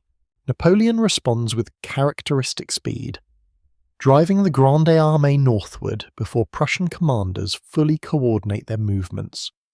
French columns advance through autumn countryside smelling of wet earth. Wood smoke and exhausted horses, boots sink into muddy roads churned by artillery wheels and endless wagons. Soldiers march wrapped in damp cloaks while distant church bells drift through morning fog from villages not yet touched by battle. Then comes Jena and Auerstedt. Two battles fought the same day beneath grey skies and spreading confusion. Napoleon defeats part of the Prussian army at Jena, while Marshal Davout, vastly outnumbered, destroys another force at Auerstedt through discipline and astonishing determination. The collapse shocks Europe. Prussia, long respected for the military strength, disintegrates within weeks. Fortresses surrender rapidly. Government officials flee eastward. French troops enter Berlin as conquerors, while ordinary citizens watch silently from windows and doorways. One witness later remembers hearing only horse hooves and wagon wheels during the occupation, as though the city itself had stopped breathing. Napoleon now stands at the height of his power, and yet Britain still resists. Always Britain. The Royal Navy controls the seas. British industry and trade continue financing opposition coalitions, since direct invasion remains impossible after Trafalgar. Napoleon turns increasingly toward economic warfare instead. The continental system emerges from this frustration. Its goal sounds simple enough: exclude British goods from European markets, strangle British commerce, force economic collapse through continental blockade. In practice, enforcing such a system across Europe proves enormously complicated. Smuggling flourishes almost immediately. Merchants adapt faster than governments. Ships unload cargoed secretly along isolated coastlines. Customs officials accept bribes. Traders relabel goods creatively. Entire local economies depend upon commerce that imperial decrees suddenly declare illegal. The emperor responds with growing irritation. He issues more regulations, demands stricter enforcement, punishes disobedient territories, but Europe remains too interconnected, too economically diverse, too human for perfect control. In coastal towns from northern Germany to the Iberian Peninsula, people whisper about British textiles and colonial sugar arriving through hidden routes under moonless skies. Dockworkers unload contraband beside black water smelling of salt, fish, and wet rope.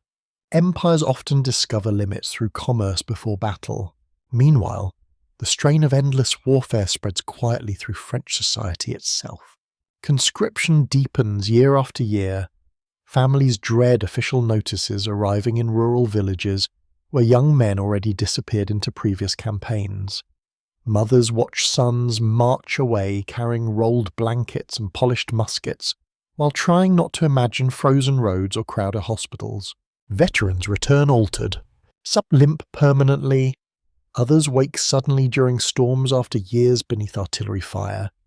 Many speak less than before. Tavern conversations fall silent whenever certain battles arise. France still admires Napoleon enormously, but admiration now mixes with fatigue. The emperor notices this less than he once might have. Success has narrowed his emotional vision gradually. He sees logistics, diplomacy, military readiness, political loyalty. Ordinary exhaustion interests him mainly when it threatens efficiency. And yet he remains intensely human in strange private moments. He still writes affectionate notes to Josephine unexpectedly, still becomes impatient over small inconveniences, still works late into the night pacing beside maps while candles burn low and secretaries struggle staying awake. But the marriage deteriorates beneath Anna Pugo. unspoken pressure. No heir appears. By now the issue feels unavoidable. Ministers discuss succession constantly behind closed doors. European dynasties watch carefully because legitimacy still matters profoundly across the continent. Napoleon built an empire through personal authority, yet even empires require continuity. Josephine understands the danger before he says anything directly. Accounts from their household describe increasing sadness beneath formal appearances. Publicly, they remain affectionate. Privately, both know time is narrowing around them. Outside palace walls, Europe continues resisting French domination unevenly. Russia remains uneasy despite temporary alliances. Austria rebuilds quietly. Nationalist sentiment begins strengthening in German territories occupied or influenced by France. Intellectuals and officers increasingly speak about cultural identity, national destiny, and liberation. Napoleon unintentionally spreads the very forces that will later oppose him. Revolutionary ideals and imperial control make unstable companions. Then the empire becomes entangled in Spain. At first, the situation appears manageable. The Spanish monarchy weakens through internal dysfunction and court intrigue. Napoleon sees opportunity to strengthen continental system enforcement by placing loyal leadership on the throne. He underestimates Spain completely. In 1808, French pressure forces the Spanish Bourbon monarchy aside. Napoleon installs his brother Joseph as king, imagining administrative reform and strategic advantage. Instead, revolt erupts. Not organized conventional war at first, something angrier and more fragmented. Crowds attack isolated French soldiers. Priests denounce occupation from pulpits. Villagers hide weapons and food from imperial authorities. The uprising in Madrid during May 1808 shocks French commanders through its intensities. Street fighting explodes suddenly beneath spring sunlight and ringing church bells. Civilians armed with knives, tools, and hunting weapons clash against disciplined troops across narrow alleys crowded with smoke and screaming horses. French reprisals follow brutally. Executions occur against walls still warm from afternoon heat, while horrified witnesses watch helplessly from shuttered windows. Francisco Goya later paints scenes inspired by this violence, capturing terror more honestly than official military reports ever could. Napoleon suppresses the initial revolt militarily, but suppression is not victory. Spain begins bleeding the empire slowly. French armies can win battles and seize cities, yet control evaporates beyond immediate occupation zones. Guerrilla warfare spreads across mountains, villages, and roads. Supply convoys vanish, messengers disappear, small detachments wake to gunfire from unseen hillsides. The word guerrilla itself enters wider European language during this conflict. Little war. There is nothing little about its emotional cost. One French officer writes of marching through silent villages, where doors remain closed and every shadow feels hostile. Another describes nights listening for footsteps beyond campfires because fear never fully allows sleep anymore. And Britain, patient as ever, finally gains a continental foothold through Portugal and Spain. The empire still looks invincible from Paris, but cracks have begun spreading beneath the surface. And Napoleon, accustomed to decisive victories, is entering a kind of war that brilliance alone cannot quickly solve. Spain does not break the way Napoleon expects. That becomes the central problem almost immediately.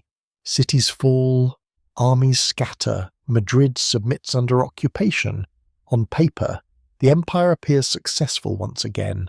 French troops hold major roads, strategic fortresses, and administrative centres. Joseph Bonaparte sits uneasily upon the Spanish throne, wearing royal authority like clothing tailored for another man. Yet outside official reports, resistance keeps breathing.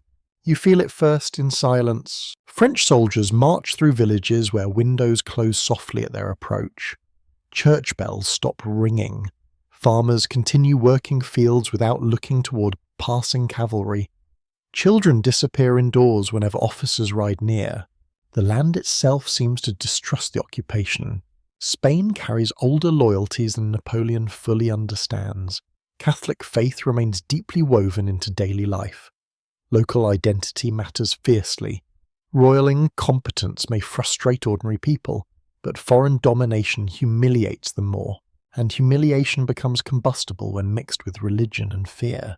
Guerrilla bands spread across mountains and forests turn rural roads with maddening unpredictability. Some groups form from former soldiers, others emerge from peasants and smugglers, priests, or local notables desperate to protect communities from occupation. French commanders despise this kind of warfare because it refuses clear structure. There are no decisive battles ending resistance permanently. No single capital whose capture settles the conflict. Violence erupts suddenly, then disappears into rough countryside where maps mean less than local memory. One morning a supply convoy moves peacefully beneath bright skies smelling of dust and pine. By afternoon, wagons burn beside a ravine, while survivors stagger through smoke searching for wounded comrades. Retaliation follows almost automatically. French troops execute suspected collaborators with insurgents. Villages accused of supporting guerrillas suffer collective punishment. Civilians vanish into prisons. Fear spreads outward in widening circles until nearly everyone has reason to hate someone. The war becomes intimate in the worst possible way. A mother hides food beneath floorboards before soldiers arrive. A priest blesses young men carrying stolen muskets into the hills. A French corporal writes home describing nightmares he cannot explain clearly. No empire enjoys being resisted by ordinary people. Resistance destroys comforting illusions about liberation. Napoleon spends limited time personally in Spain at first because his broader European politics still demand attention elsewhere. When he does arrive, his energy temporarily overwhelms opposition through rapid maneuver and concentrated force. Cities reopen, roads clear, officials regain confidence. Then he leaves again, and the resistance returns. The emperor grows increasingly frustrated because Spain consumes resources without delivering stability. Veteran troops disappear into endless occupation duties. Horses die from overwork. Supply costs rise relentlessly. Officers age visibly beneath stress and exhaustion. One marshal reportedly compares commanding in Spain to fighting smoke with a sword. Meanwhile, Britain recognises opportunity immediately. Under Sir Arthur Wellesley, later known as the Duke of Wellington, British forces established durable positions in Portugal and gradually push into the Iberian Peninsula. Wellington differs sharply from many continental commanders Napoleon previously defeated. Careful, methodical, patient. He understands time itself may become Britain's greatest ally. British troops endure brutal campaigning conditions alongside Portuguese and Spanish allies. Rain turns roads into rivers of mud. Summer heat crushes exhausted men beneath heavy equipment. Disease spreads through overcrowded camps smelling of wet canvas and unwashed bodies.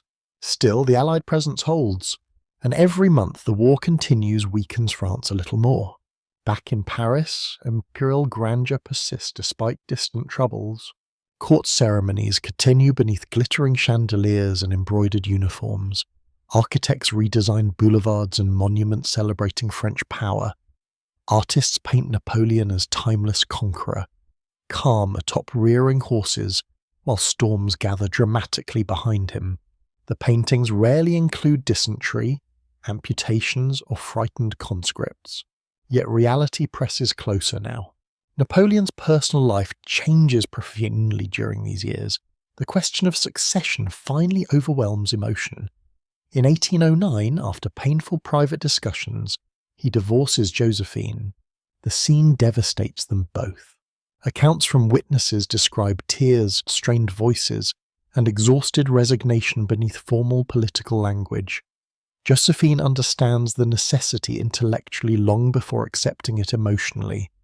Napoleon, for all his authority, seems genuinely wounded by the separation. He once writes that she adorned 15 years of his life. There is tenderness in that sentence, and grief. Yet emperors rarely possess the freedom of ordinary heartbreak. Soon afterward, Napoleon marries Marie-Louise of Austria, daughter of Emperor Francis I.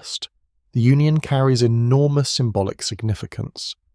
The revolutionary outsider now joins one of Europe's oldest royal dynasties through marriage.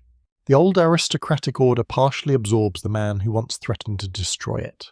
Marie-Louise enters the marriage young, sheltered, and politically useful. She approaches Napoleon with caution mixed gradually with affection. He treats her more gently than some expected, perhaps because fatherhood now matters intensely to him. In 1811, she gives birth to a son. Paris erupts in celebration. Cannons fire salutes across the city while church bells ring through crowded streets. Crowds gather outside palaces shouting blessings toward windows they cannot see through. For the first time, Napoleon possesses what he believes may secure everything permanently. An heir. The King of Rome, as the child is titled, sleeps unaware beneath silk blankets while Europe studies the implications nervously. Dynasty now appears possible, and still the wars continue, because peace under Napoleon increasingly means submission to French interests, and other powers remain unwilling to accept permanent inferiority. Austria watches carefully. Russia grows colder toward the continental system.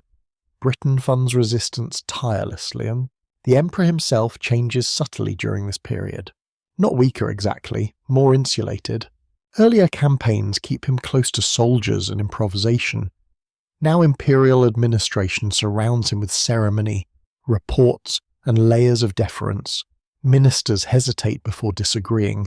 Marshals obey more cautiously. Fewer people risk telling him unpleasant truths directly.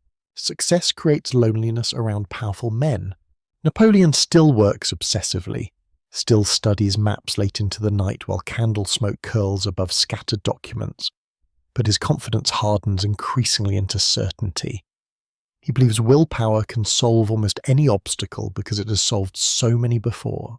Spain quietly proves otherwise. The Peninsular War drains France continuously.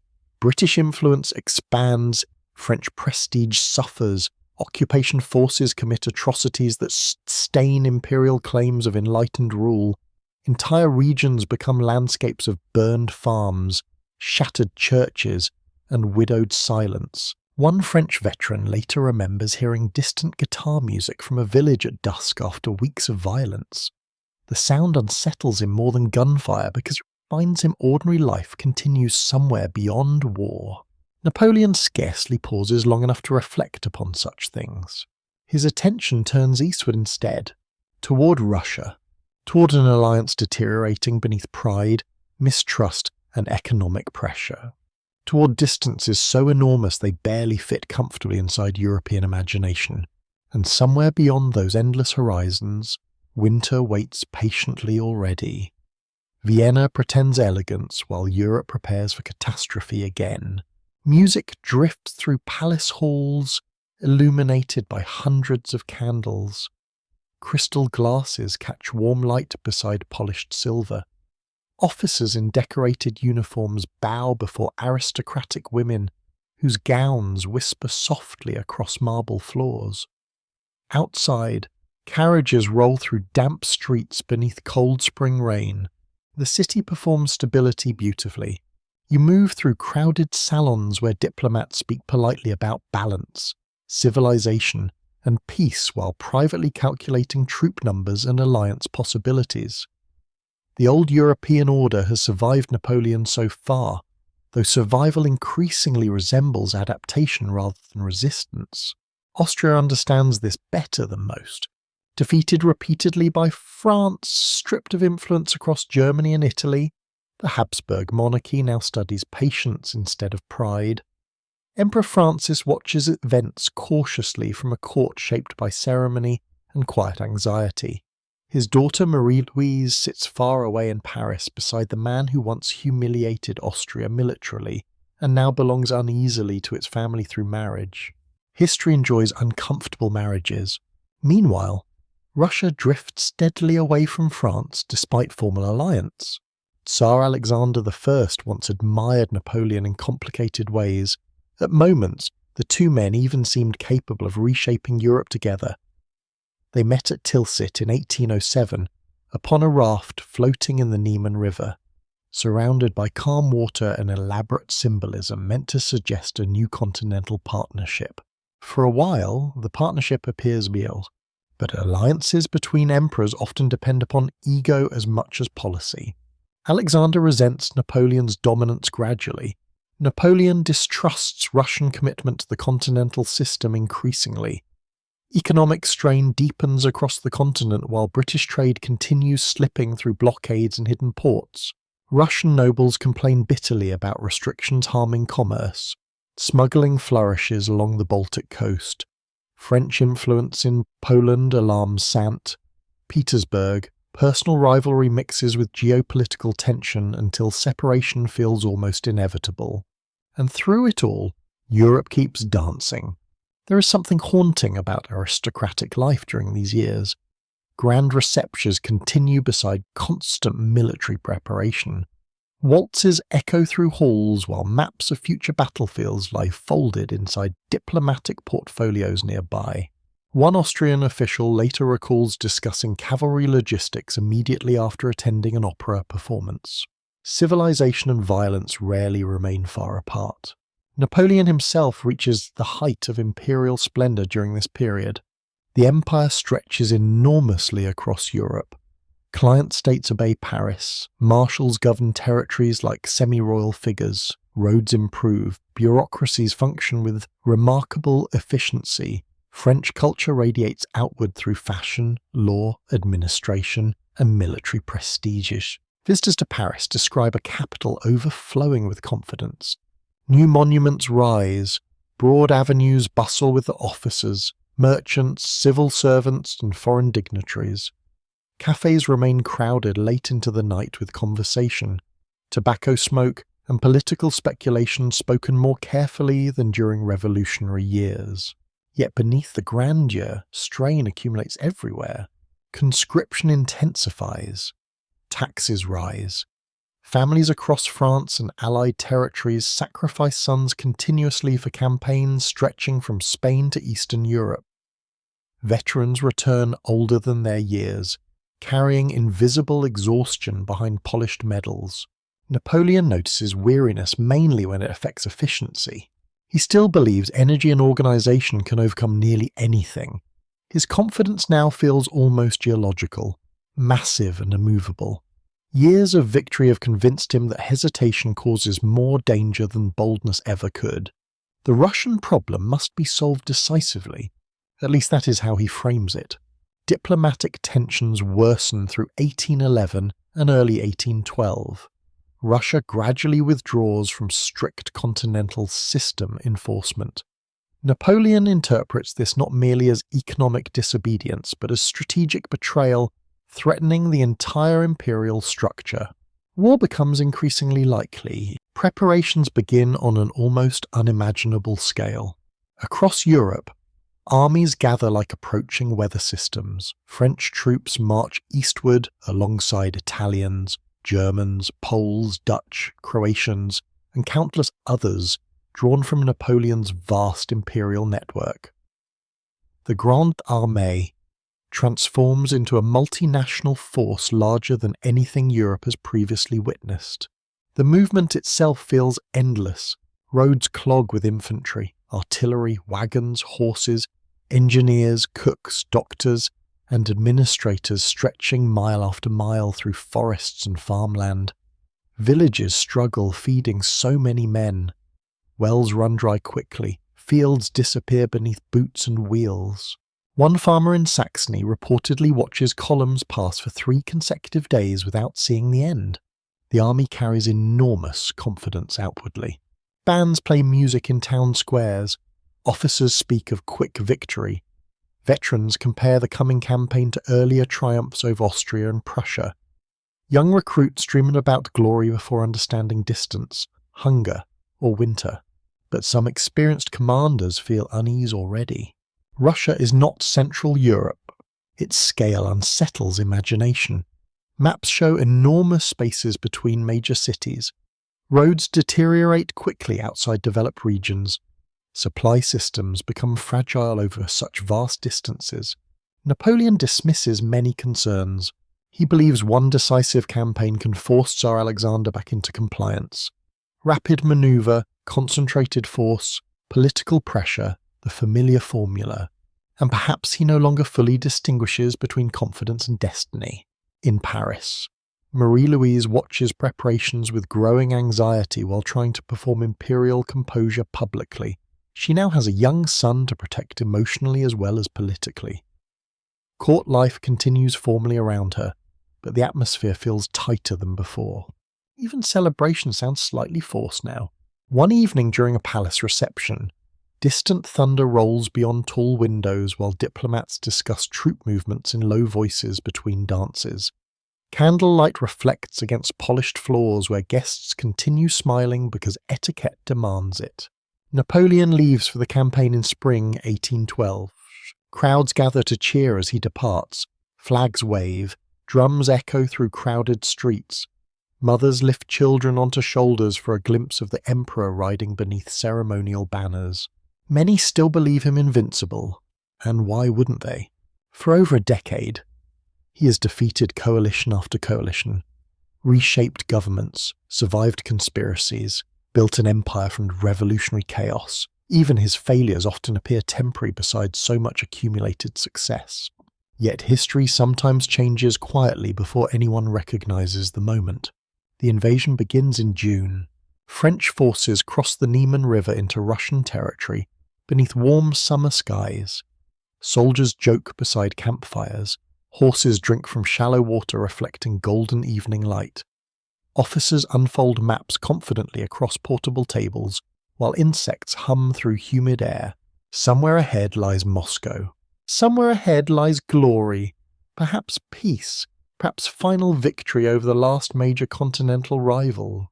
But the land ahead keeps stretching outward beyond calculation, and the Russians are already retreating deeper into it. At first, the invasion feels almost easy. That may be the cruelest part.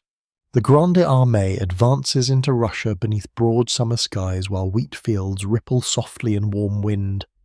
Dust rises endlessly from crowded roads packed with infantry, cavalry, artillery, supply wagons, and exhausted animals already beginning to fail beneath impossible demands. Napoleon rides through endless movement. Columns stretch beyond visible distance. Drums echo faintly through forests. Campfires flicker across open plains at night like scattered constellations fallen onto Earth. The army feels unstoppable simply because it feels enormous.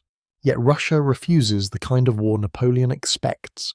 The Russian armies retreat steadily eastward, abandoning territory rather than risking decisive destruction near the frontier. Villages empty before French arrival, wells become contaminated, food supplies disappear mysteriously. The deeper the French move into Russia, the thinner certainty becomes. Heat arrives first. Heavy uniforms trap sweat beneath relentless sun. Water grows scarce during long marches across dry roads shimmering in afternoon light. Horses collapse beside wagons too heavy to abandon. Men fall out of formation with blistered feet and fevers spreading through overcrowded camps. One officer later writes that the army seemed to consume itself while advancing. Still, Napoleon presses forward. He believes the Russians must eventually stand and fight properly. Political pressure, military logic, wounded pride. Surely no great power can simply retreat forever. But Russia possesses space enough to weaponize distance itself. Days become weeks. Weeks become months. Supply lines stretch disastrously thin across hostile terrain. Food spoils before reaching forward units. Stragglers vanish along isolated roads. Cossack cavalry circles constantly beyond the edges of French movement like wolves testing exhausted prey. And everywhere, smoke. Retreating Russian forces burn crops, villages, and supply depots behind them. Blackened chimneys rise from ruined settlements still warm when French soldiers arrive searching desperately for shelter or bread. The war begins smelling of ashes. Inside the army, discipline slowly frays beneath hunger and confusion. Multinational units speak different languages. follow different customs, carry different resentments. Germans, Italians, Poles, Frenchmen, Dutchmen. Victory once unified them easily. Hardship reveals fractures. Napoleon notices deterioration but still believes momentum can recover everything. Then comes Borodino. The Russians finally choose to fight west of Moscow in September 1812. The battlefield stretches across rolling countryside scarred hastily with earthworks and artillery positions. Morning mist hangs above fields already trampled by thousands of boots and horses. Veterans sense immediately that the coming battle will be terrible. You stand beside French troops before dawn while men drink watered wine quietly and check flints one last time. Smoke from breakfast fires drifts low through cold morning air. Somewhere nearby, a priest murmurs prayers over soldiers too tired to pretend bravery. Napoleon appears strangely subdued. Some historians later speculate he suffers illness during the campaign. Others believe exhaustion finally presses against even his enormous stamina. Whatever the reason, witnesses notice less energy than during earlier decisive battles. Borodino becomes slaughter on a scale difficult to absorb fully. French artillery opens massive bombardments that tear apart Russian defensive positions beneath thunderous smoke and flying earth. Infantry assaults follow repeatedly against fortified redoubts, where cannon fire shreds advancing formations almost instantly. Men disappear in pieces. Horses scream with wounds impossible to treat. Surgeons work beside piles of amputated limbs while flies gather, despite autumn cold. Officers shout themselves hoarse trying to maintain movement through smoke so thick units lose direction entirely. The fighting lasts hour after hour.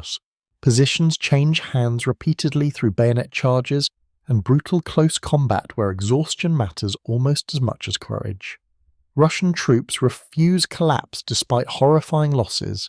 French forces continue attacking because Napoleon demands breakthrough before winter closes around them. By evening, the Russians withdraw. Technically, Napoleon wins, but victory feels hollow beyond description.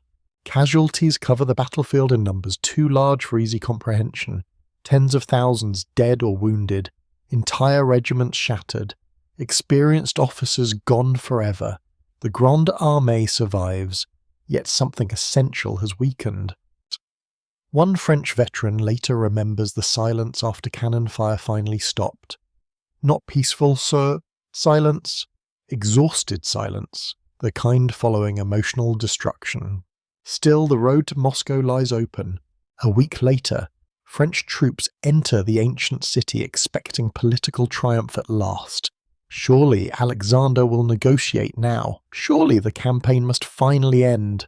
Instead, they find emptiness. Large sections of Moscow stand abandoned. Residents flee alongside retreating Russian authorities. Strange quiet settles across broad streets and churches beneath pale autumn light. Then the fires begin. Accounts differ regarding responsibility and timing, but flames spread rapidly through wooden districts of the city. Strong winds carry sparks between buildings, while smoke thickens into suffocating darkness. French soldiers scramble through burning streets searching for shelter, food, anything salvageable. Moscow becomes an inferno. Napoleon watches parts of the city burn from the Kremlin itself, while ash drifts across courtyards like blackened snow. One witness describes the glow visible for miles beyond the city at night. The emperor waits for peace proposals that never arrive. Days pass, then weeks. Alexander refuses negotiation completely. And slowly, terribly, Napoleon realizes he's trapped deep inside hostile territory with winter approaching. The retreat begins in October. Cold arrives early. At first, frost merely whitens fields each morning. Soldiers wrap coats tighter and joke bitterly beside weak fires. Then temperatures plunge harder. Roads freeze unevenly beneath wagon wheels already broken from overuse. Horses die by thousands from exhaustion and starvation. Soon snow covers everything. The army that once crossed into Russia with magnificent confidence now stretches westward in ragged columns barely recognizable as organized force. Men march wrapped in blankets, carpets, women's shawls, anything stolen or scavenged for warmth. Discipline collapses beside survival instinct. Frozen corpses line the roads each morning. Campfires become matters of life or death. Starving soldiers butcher dead horses beside villages already stripped empty months earlier. Frostbite blackens fingers, noses, feet, and always the Russians follow. Cossacks attack isolated groups relentlessly. Russian armies pressure retreating formations whenever weakness appears. The land itself seems hostile now. Endless white forests, frozen rivers, bitter wind cutting through wet fabric and exposed skin. One officer writes that even breathing became painful. The crossing of the Berezina River in November turns retreat into nightmare fully. French engineers build fragile bridges under freezing conditions while Russian forces close from multiple directions. Crowds of soldiers, civilians, wagons, and horses jam the riverbanks in panic. Ice drifts through dark water carrying debris and bodies alike. People drown, freeze, burn, disappear beneath crushing crowds. Yet somehow part of the army escapes. Napoleon himself leaves the remnants soon afterward, racing ahead toward Paris because political survival now matters urgently. Rumours of disaster spread across Europe already. The emperor, who seemed invincible, has lost an army to distance, winter, and his own certainties. Behind him, survivors continue staggering west through snow and exhausted silence. And Europe begins preparing to strike. Europe smells weakness now. Not metaphorically, almost physically. Courts that once feared Napoleon with quiet desperation suddenly speak more boldly. Diplomats who spent years negotiating cautiously with France begin imagining alternatives. Generals who studied defeat after defeat now study opportunity instead. The disaster in Russia changes the emotional climate of the continent. You feel it in barracks first. French veterans returning westward arrive skeletal, frostbitten, and hollow-eyed beneath torn uniforms stiff with dirt and frozen blood. Villages stare silently as survivors pass through muddy winter roads carrying almost nothing. Some soldiers no longer possess proper boots. Others move like old men despite barely reaching 30. One witness remembers the smell before anything else. Smoke, infection, wet wool, starvation. The Grande Armée has not simply lost men, it has lost its aura of invincibility. Napoleon understands the danger immediately. Back in Paris, he works with furious energy to rebuild military strength before enemies fully coordinate against him. Ministries operate late into the night beneath candlelight and mountains of paperwork. Officials scramble through corridors carrying recruitment orders, supply reports, and emergency financial measures. The emperor appears outwardly calm. Privately, pressure closes around him from every direction. France still possesses enormous resources. The state machinery he built functions remarkably well even after catastrophe. New conscription classes are called up, weapons factories increase production, horses are requisitioned, veterans receive rapid reassignment despite exhaustion. Yet something has changed permanently au bout. Too many experienced soldiers are gone. The new recruits look painfully young. Across provincial France, mothers watch teenage sons leave beneath grey skies while church bells ring softly through cold air. Some boys still carry traces of childhood in their faces. Their uniforms hang awkwardly because supply systems struggle keeping pace with demand. Old veterans call them Marie Louises after the Empress because they seem so young. Napoleon drives them hard anyway. He believes speed remains essential. If he can defeat the next coalition quickly, political momentum may recover before collapse spreads wider. Delay favours his enemies now, and enemies gather everywhere. Prussia rises first. The kingdom humiliated at Jena finally turns openly against France after years of uneasy submission. Reformers inside the Prussian state have spent years rebuilding administration, modernising the army, and nurturing national resistance beneath French dominance. Now the moment arrives. Patriotic enthusiasm sweeps through Prussian cities and universities with startling intensity. Students volunteer for military service. Intellectuals speak passionately about liberation and national identity. Officers, once ashamed by defeat, now prepare eagerly for revenge. War becomes emotional as well as strategic. Russia advances westward too, carrying both triumph and devastation from the previous campaign. Entire Russian regions still mourn enormous losses from the invasion. Burned villages, dead families, ruined harvests. Hatred toward Napoleon deepens into something personal. Austria hesitates longer. The Habsburg monarchy remains tied awkwardly to Napoleon through Marie-Louise and their son. Emperor Francis distrusts French power yet fears revolutionary chaos equally. Vienna waits, calculates, negotiates, but waiting cannot last forever. In spring 1813, Napoleon launches new campaigns across Germany with astonishing determination considering recent disaster. The speed of French recovery shocks Europe. Fresh armies maneuver through Saxony beneath cold rain and muddy roads, crowded again with artillery and marching columns. Some victories return quickly. At Lutzen and Bautzen, Napoleon defeats coalition forces despite inexperienced troops and serious cavalry shortages left by the Russian catastrophe. His operational brilliance still functions. Enemy commanders still struggle matching his battlefield instincts, yet the victories feel incomplete. Too many opportunities slip away because the army lacks veteran cohesion. Young soldiers tire faster. Officers improvise less confidently. Cavalry reconnaissance proves dangerously weak without experienced horses and riders. Napoleon notices frustration constantly now. Orders become sharper, impatience more visible. One marshal later recalls the emperor pacing beside maps through sleepless nights, snapping suddenly at minor errors before falling into long silences, staring at nothing anyone else could see. Meanwhile, German nationalism grows stronger beneath French occupation.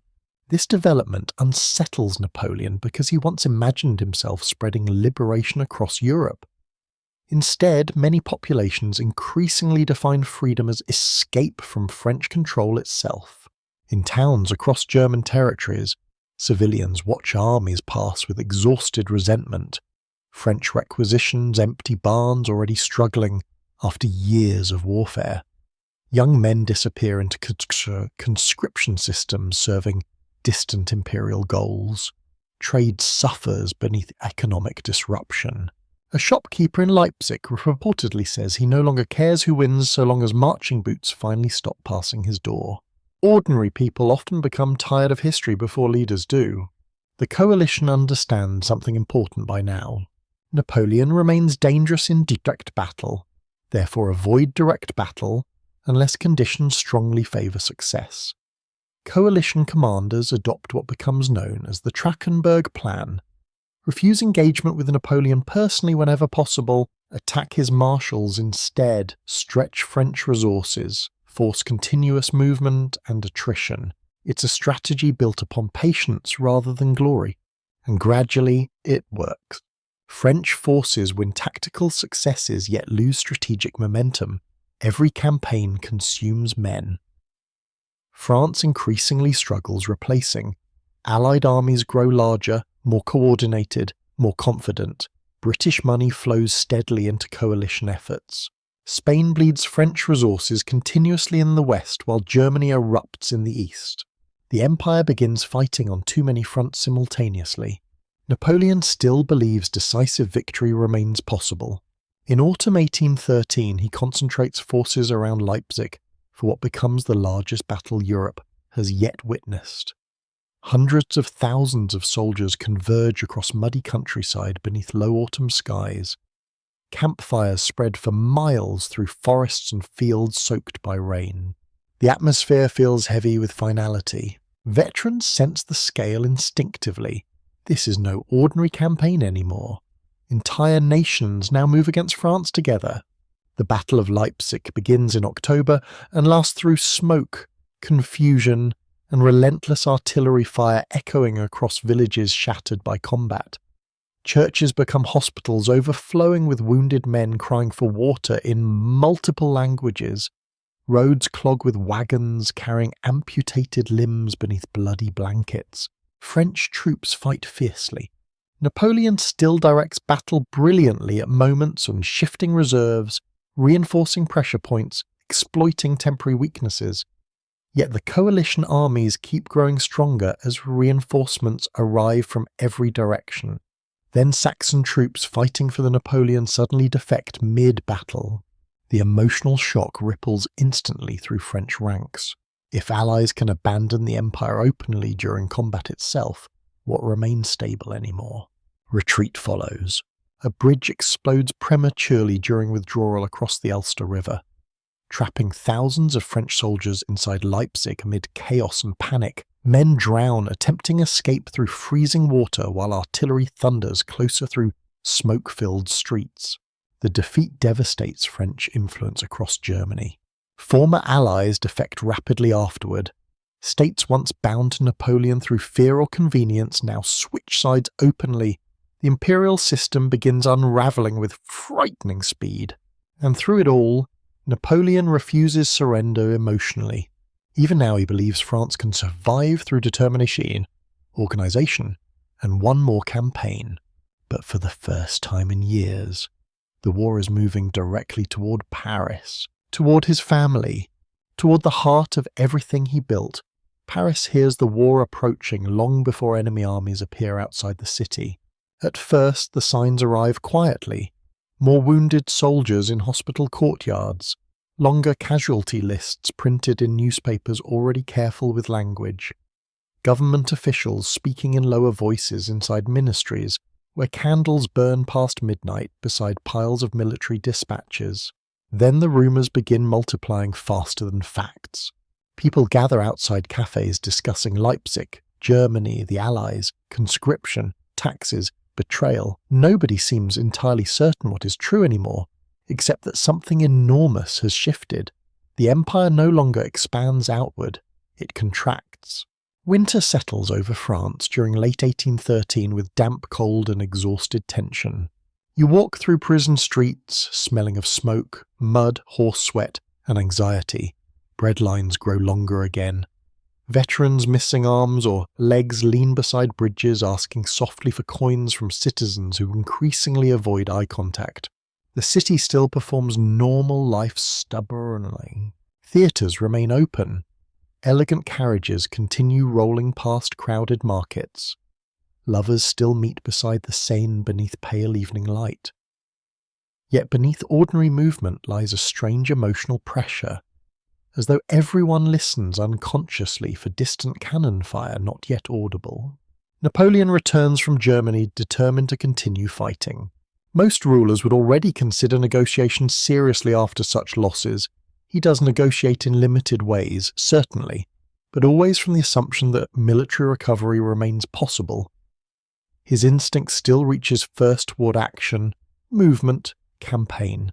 France itself must now become the battlefield. The emperor gathers new armies from increasingly depleted resources. Teenagers receive uniforms barely finished before marching eastward. Old veterans return despite lingering wounds because experience has become desperately scarce.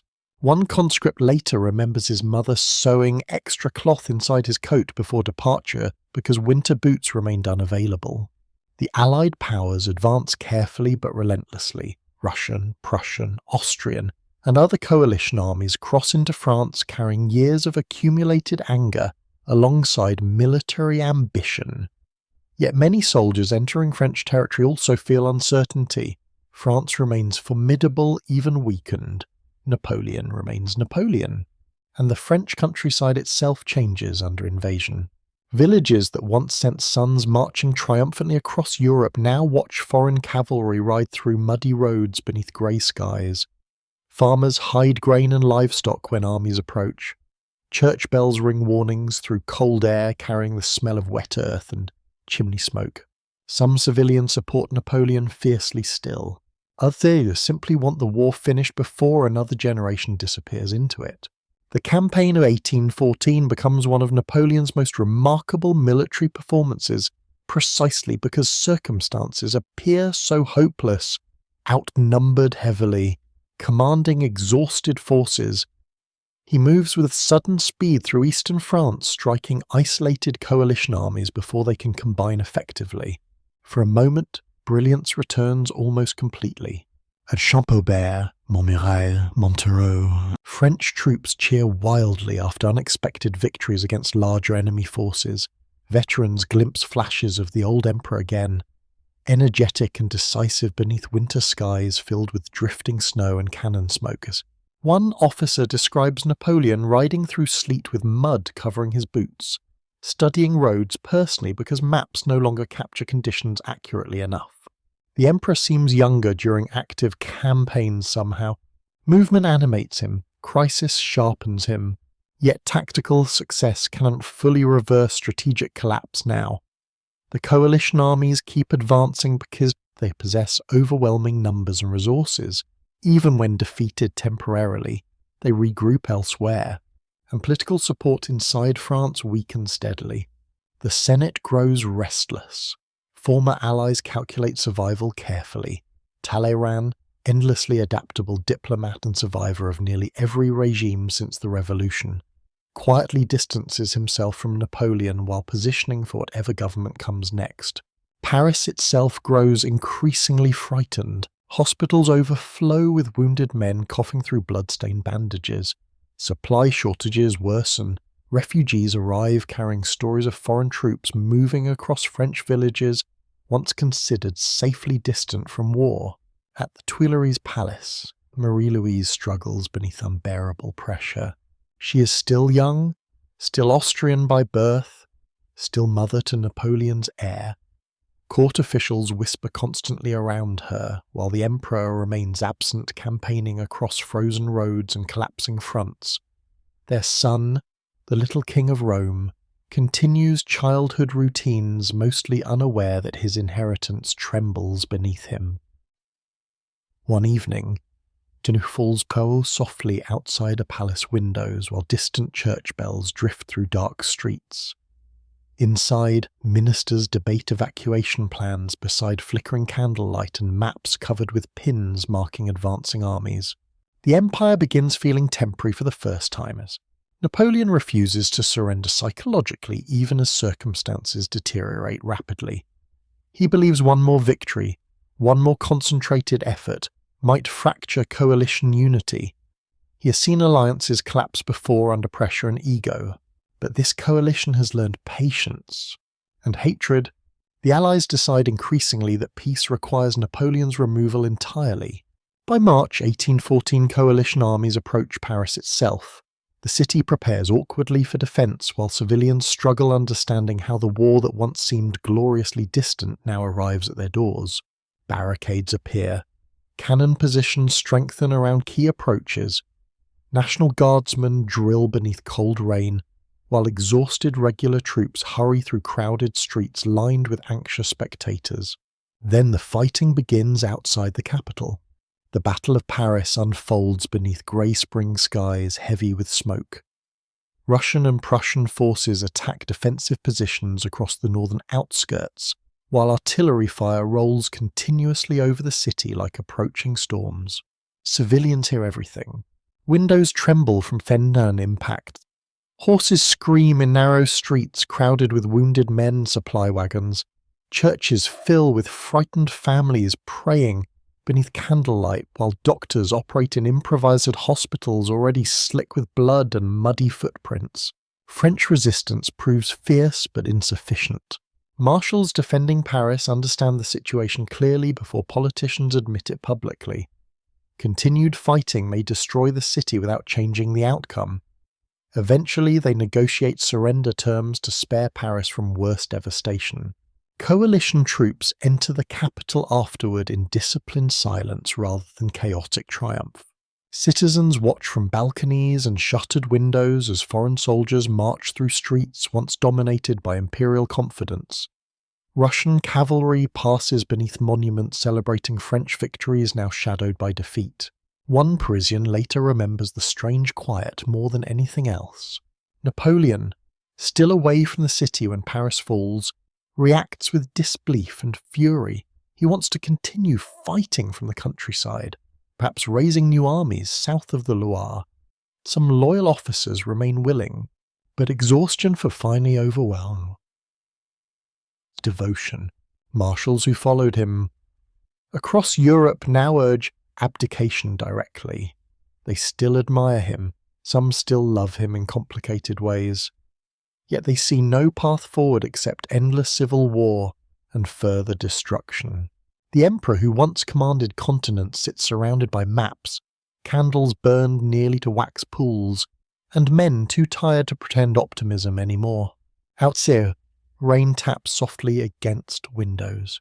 France has stopped believing victory remains possible, and for the first time in many years, Napoleon stands almost alone with his certainty. The empire ends quietly at first, not with one final battlefield collapse or dramatic speech echoing across Europe, but through signatures, exhausted conversations, and the strange emotional emptiness that follows prolonged catastrophe. After years of cannon fire, marching columns, cheering crowds, an imperial ceremony, defeat arrives in rooms lit by tired candlelight. Napoleon abdicates in April 1814 at Fontainebleau. The palace feels heavy with silence. You walk through corridors where officers once hurried carrying campaign reports from Madrid, Vienna, Moscow, Berlin. Now servants move carefully past packed trunks and uncertain officials who no longer know which uniforms remain appropriate. Rain streaks tall windows overlooking gardens touched by early spring. The emperor himself shifts unpredictably between composure and despair. Witnesses describe moments of cold practicality followed suddenly by deep emotional collapse. He rages at betrayal, falls into reflection, speaks nostalgically about former victories, then returns abruptly to logistical details as though campaign planning might still reverse reality. Years of command have made ordinary acceptance difficult. Some accounts suggest he attempts suicide during these days using poison carried since the Russian campaign. Historians still debate details and effectiveness.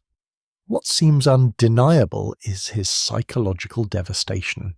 For the first time since youth, ambition cannot move events forward. The Allies decide against execution or imprisonment inside a fortress.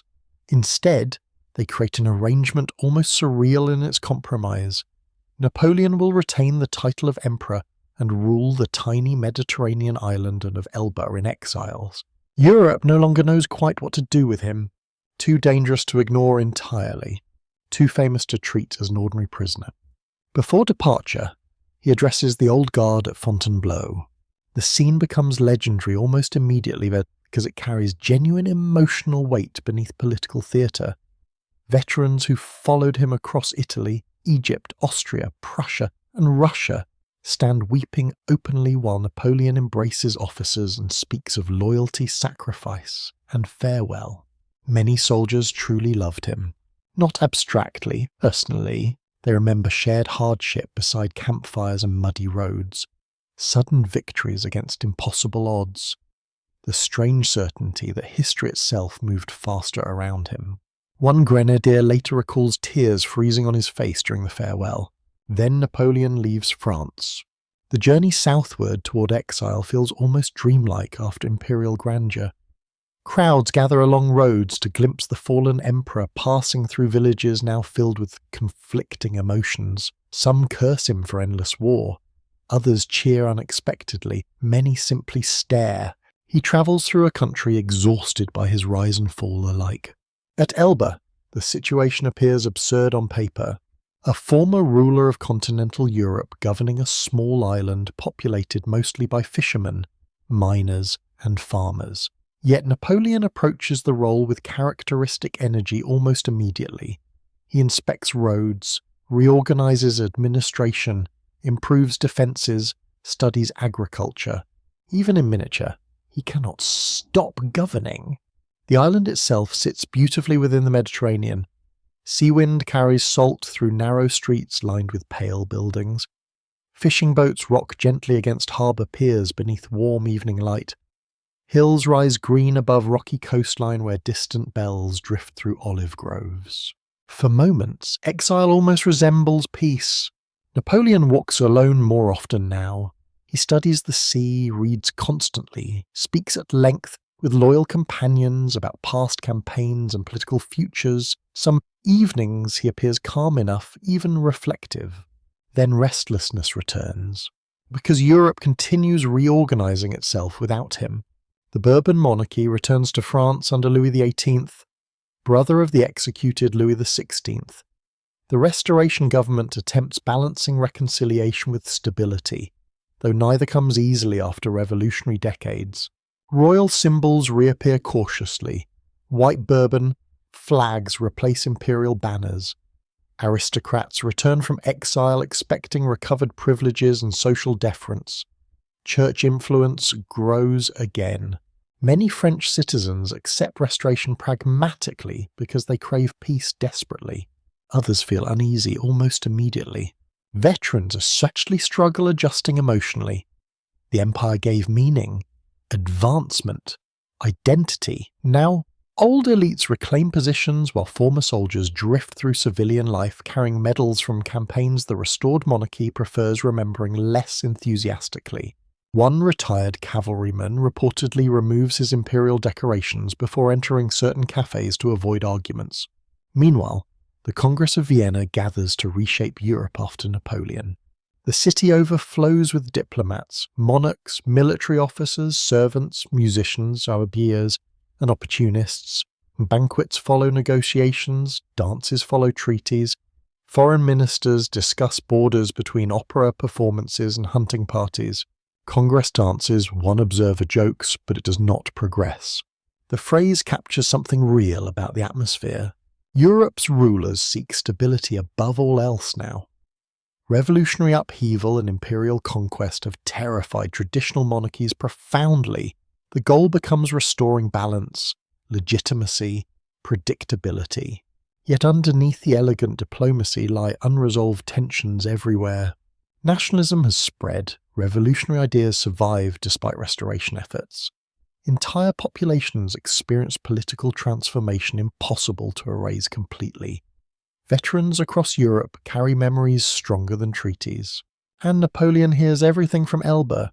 Reports arrive constantly through visitors, newspapers, correspondence, and loyal supporters still scattered across France. He learns about royalist mistakes, military dissatisfaction, political division. The restored monarchy appears weaker than expected. Louis XVIII himself understands politics reasonably well and lacks the cruelty some feared, yet his government struggles symbolically. Too many French citizens associate the Bourbon with old humiliation and foreign intervention. Nobles returning from exile often behave with astonishing insensitivity toward those who survived revolutionary decades differently. The army grows restless fastest. Officers promoted through merit during the Empire now worry about aristocratic favoritism returning. Veterans resent reduced status and uncertain futures. Bonapartist sentiment lingers beneath official loyalty. Napoleon senses opportunity instinctively, and perhaps he cannot imagine himself ending quietly on a small island while Europe redraws history without him. In February 1815 he escapes Elba. The operation unfolds with startling boldness considering the risks involved. A small force accompanies him across the Mediterranean towards southern France beneath uncertain skies and dangerous possibility. If captured, he may face imprisonment or death. If successful, Europe may burn again. The ship approaches the French coast near Gulf Juan, while waves break softly against dark sand under cold moonlight. Soldiers disembark carrying muskets and imperial eagles wrapped carefully against sea spray. Napoleon steps onto French soil once more. The gamble feels almost impossible, yet he trusts something stronger than probability. Memory. Because across France, beneath exhaustion, defeat, and restored monarchy, millions still remember the empire, not merely the wars and grief, PC, but the pride, the movement, the belief that ordinary men could rise through talent and courage into history itself. And Napoleon intends to awaken those memories before anyone can stop him. At first, the return feels almost unreal. A former emperor escapes exile with barely 1,000 men and lands on the southern coast of France as though history itself has lost confidence in ordinary rules. Officials in Paris dismiss the news initially. Rumours exaggerate constantly in post-war Europe. Surely this cannot become serious. Yet Napoleon keeps moving north.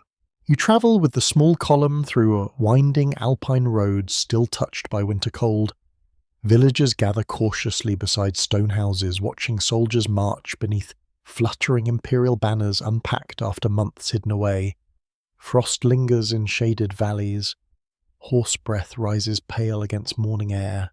The emperor rides calmly, though everything depends upon momentum now. If the army opposes him decisively, the adventure ends quickly. If the population rejects him, the march collapses into farce. Even loyal officers understand the gamble borders on madness. But France remains emotionally unsettled beneath restored Bourbon rule. Royal officials underestimated how deeply the empire shaped identity. Veterans feel discarded. Peasants resent returning aristocratic arrogance. Officials appointed during the Revolution and Empire fear losing status. Many citizens simply distrust a monarchy carried back by foreign armies. Napoleon understands these resentments instinctively because he helped create them. As his column advances, troops sent to arrest him begin hesitating. Near Grenoble, one famous confrontation captures the strange emotional atmosphere perfectly. Royal soldiers block the road ahead while Napoleon rides forward almost alone. Accounts differ slightly afterward, as dramatic moments often become polished by memory, but the essential scene survives. He steps before the troops and opens his coat. If any man wishes to kill his emperor, he reportedly says, "Here I am." For a heartbeat, everything hangs suspended. Then soldiers begin shouting with excitement instead of firing. Men rush forward cheering, while officers lose control entirely. Imperial eagles rise again above uniforms that technically still serve the king. The psychological force of the moment proves enormous. Napoleon no longer merely travels through France. France begins returning to him. Cities open gates. Crowds gather in growing numbers. Veterans emerge wearing old medals hidden during the Restoration. Officials switch loyalties with astonishing speed once momentum becomes undeniable. Louis XVIII realizes the danger too late. The Bourbon king is not foolish. He understands public mood reasonably well and possesses more political subtlety than later propaganda sometimes admits. But monarchy restored through foreign support lacks emotional roots deep enough to withstand Napoleon's dramatic return. As the emperor advances northward, royal authority dissolves almost without battle. One government official later compares it to watching ice melt during sudden spring warmth.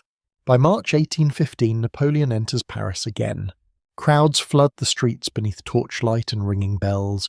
Soldiers cheer wildly. Old imperial officers embrace one another openly after months of caution.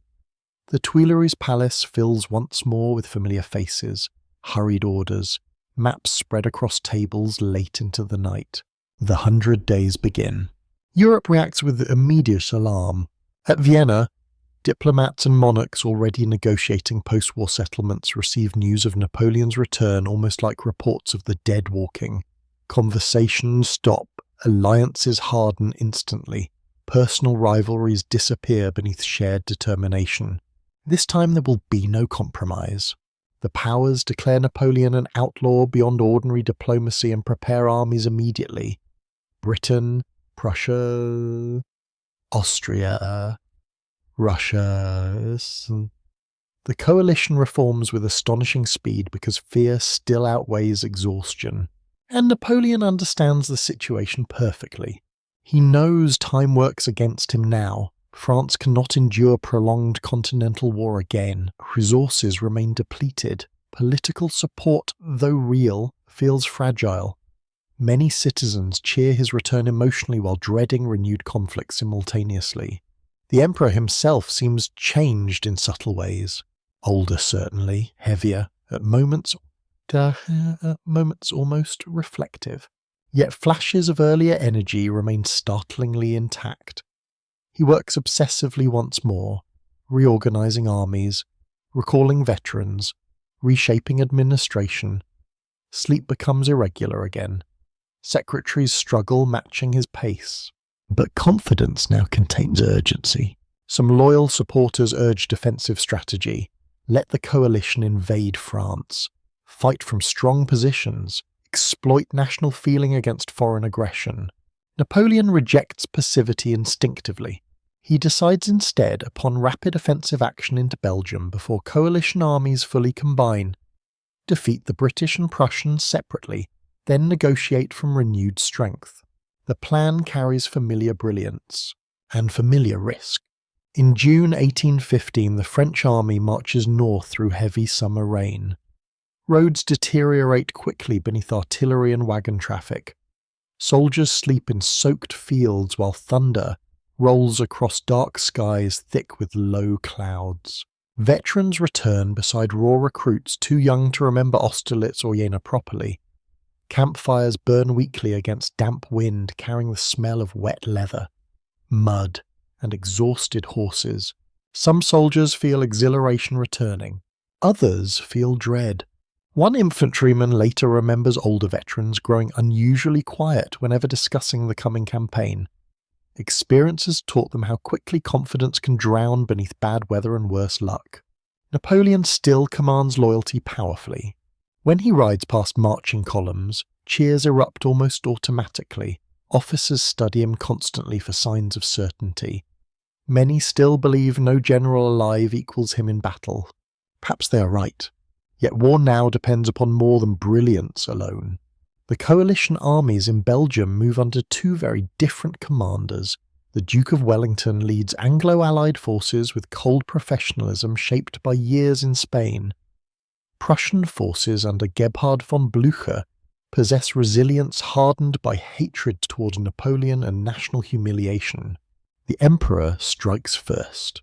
At Ligny, French forces defeat the Prussians after brutal fighting through villages shattered by artillery fire and close combat. Houses burn beneath storm clouds while wounded men drown in flooded ditches trampled by cavalry. But the Prussian army escapes destruction. At Quatre Bras, Marshal Ney fails to crush Wellington's scattered forces decisively before they consolidate. Delays accumulate. Miscommunication spreads. Precious hours vanish into confusion and rain. Napoleon grows increasingly frustrated. The old sharpness still flashes through him during battlefield decisions. Yet something feels slightly slower now. The army too lacks the seamless precision of earlier years. Too many veterans are gone. Too many officers learned command during desperate retreat rather than confident expansion. Still, the Emperor believes victory remains possible. Wellington retreats toward a ridge near the village of Waterloo. The British commander chooses defensive ground carefully while waiting anxiously for Prussian support. On the night before battle, rain falls relentlessly.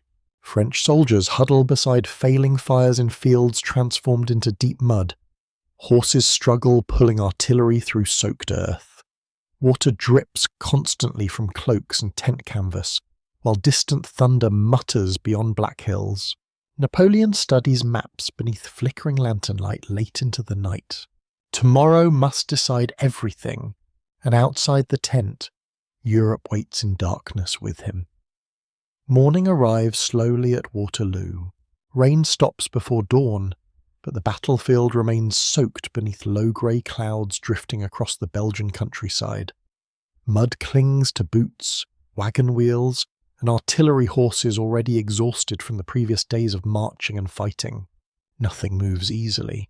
You stand beside French soldiers waking cold and damp in fields littered with broken branches and trampled crops. Men scrape mud from muskets carefully because wet powder can mean death when battle finally begins. Fires smoke weakly in the humid air. Coffee boils black inside dented tins, while distant church bells drift faintly through morning mist from villages hidden beyond the ridge. The atmosphere feels heavy rather than triumphant. Veterans understand difficult ground immediately. Mud slows cannon movement, delays cavalry charges, exhausts infantry faster.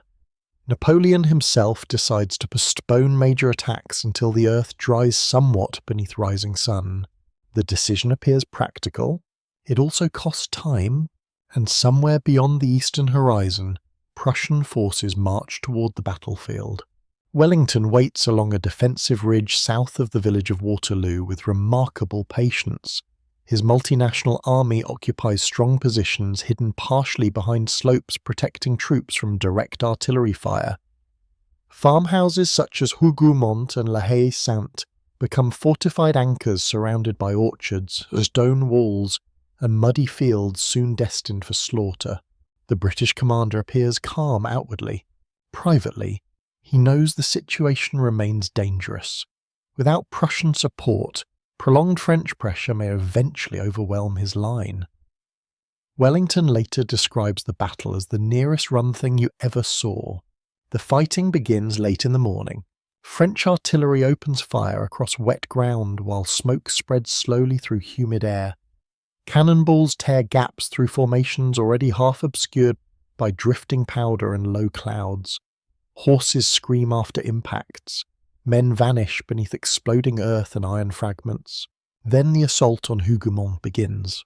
What Napoleon likely intends as diversion grows into a consuming struggle lasting nearly the entire battle. French troops attack repeatedly through woods and orchard walls, defended stubbornly by British guards and Allied soldiers firing from windows, loopholes, and burning courtyards. The farmhouse becomes its own nightmare. Flames spread through buildings packed with wounded men coughing through smoke thick enough to blind. Muskets fire at near point-blank range across shattered doorways slick with mud and blood. Officers lose control amid chaos because no battle plan survives contact with terror intact. Still, the French attacks continue. Meanwhile, the main assault develops slowly across the centre. Marshal d'Erlon's corps advances uphill through soft ground under heavy enemy fire. The formations move impressively at first, flags snapping above dense infantry columns climbing toward Wellington's line through cannon smoke and screaming horses. Then British infantry rises suddenly from behind the ridge. Musket volleys crash into the advancing French at devastating range. Smoke bursts white against dark uniforms while entire front ranks collapse almost simultaneously. Confusion spreads instantly through packed formations struggling to deploy under fire. At the critical moment, British heavy cavalry charges. The attack erupts with terrifying force. Horses thunder downhill through mud while sabres flash briefly beneath pale sunlight breaking weakly through clouds. French infantry formations buckle. Eagles disappear into confusion. Men drown in trampled earth and panic. Yet the British cavalry advances too far. French lancers and cuirassiers counterattack viciously. Riders collide amid smoke and mud while wounded horses scream beside shattered equipment. By afternoon, both armies bleed steadily without decisive breakthrough. Napoleon watches constantly for weakness. Despite illness and exhaustion, his battlefield instincts still function with this frightening clarity at moments. He shifts reserves, reinforces pressure points, searches for the one collapse that might unravel Wellington entirely before Prussian arrival changes everything. Then reports arrive from the east. The Prussians are coming. Not rumours now, Biliti. Napoleon sends Marshal Grouchy to delay them, but Grouchy remains too distant and uncertain. The Emperor must fight Wellington, while portions of the Prussian army move steadily closer through woods and muddy roads echoing with artillery. Time narrows around the French position. By late afternoon, desperation begins shaping decisions. Marshal Ney launches massive cavalry attacks against the Allied centre. Perhaps believing enemy withdrawal imminent, perhaps misunderstanding battlefield signals amid smoke and confusion. Thousands of French horsemen surge uphill repeatedly across mud churned by cannon fire. The spectacle appears magnificent. It also fails catastrophically. Wellington's infantry forms defensive squares bristling with bayonets and disciplined musket fire. French cavalry circles these formations helplessly beneath artillery bombardment and close-range volleys that cut men and horses apart. One British soldier later remembers the sound more than the sight. Metal striking bone, horses collapsing, men shouting through smoke so thick faces vanished entirely. Again and again the cavalry attacks come. Again and again the Allied line holds, and still the Prussians advance. Fighting erupts around the village of Plancenoit on the French right flank as Prussian troops enter the battlefield in growing numbers. French reserves struggle desperately to contain them among narrow streets filled with burning houses and terrified civilians trapped between collapsing armies. The battle begins slipping beyond Napoleon's control. Even now he refuses surrender emotionally. As evening approaches, he commits the Imperial Guard. The decision carries enormous symbolic weight because the Guard represents the Empire's military heart, veterans famous across Europe for discipline and loyalty. Crowds in Paris once believed the Guard invincible. Now those veterans march uphill through smoke toward Wellington's centre beneath fading light. For a moment, silence seems to gather around them strangely amid the larger battle. Officers straighten uniforms, drums beat steadily through drifting powder smoke. Enemy artillery tears gaps into advancing formations, yet the Guard continues forward with mechanical precision. Then Allied fire crashes into them. The attack falters. Confusion spreads, units recoil unexpectedly. Somewhere along the line, panic begins whispering the impossible. The Guard is retreating, and once that belief spreads, the French army collapses astonishingly fast. Men who marched confidently hours earlier now flee through mud and darkness while Prussian cavalry presses relentlessly behind them. Wagons overturn, so cannon become abandoned in ditches. Officers scream futilely for order as roads clog with terror and exhaustion. Napoleon himself escapes narrowly. The Emperor, who once dominated Europe, rides away from Waterloo through rain and gathering night surrounded by fragments of a shattered dream. Around him, exhausted survivors stumble westward beside broken artillery and dying horses beneath skies empty of victory at last. The battle ends more than the 100 days. It ends the Empire permanently. Europe exhales in disbelief, and somewhere behind the smoking fields of Waterloo, tens of thousands of dead and wounded remain beneath drifting rain, while history quietly turns another page. After Waterloo, the world feels smaller around Napoleon. Not immediately. At first, movement continues, orders are issued. Messengers ride through muddy roads carrying fragments of information and fading hope. In Paris, politicians argue frantically about defence, negotiation, abdication, survival. But the emotional centre has shifted permanently. The Emperor returns to the capital exhausted beyond concealment. Witnesses notice it immediately. The familiar energy remains in flashes, yet the larger force driving him for decades now flickers unevenly beneath strain and disbelief. France no longer rises instinctively at his command. That truth hurts more than defeat itself. The chambers demand political concessions. Ministers speak cautiously about national interest rather than imperial loyalty. Even loyal marshals understand further resistance may only bring occupation, civil war, and pointless bloodshed. Napoleon abdicates again. This time there is no dramatic uncertainty attached to the decision. No hidden possibility of reversal waiting beneath the surface. Too many armies move toward France now. Too many governments agree on one essential point. He must never return to power again. For several anxious days, possibilities remain unclear. Escape to America briefly appears conceivable. Ships are discussed, routes considered. Loyal supporters whisper plans beside shuttered windows and late-night candles. Yet British naval patrols tighten steadily along the coast. Finally, Napoleon surrenders himself aboard the HMS Bellerophon in July 1815. The moment carries strange, quiet dignity. He dresses carefully before boarding, aware history watches even now. Officers aboard the British ship treat him with formal respect mixed uneasily with curiosity. Many grew up hearing his name associated with war, fear, brilliance, catastrophe. And now he stands before them not as emperor, but as a defeated man requesting asylum.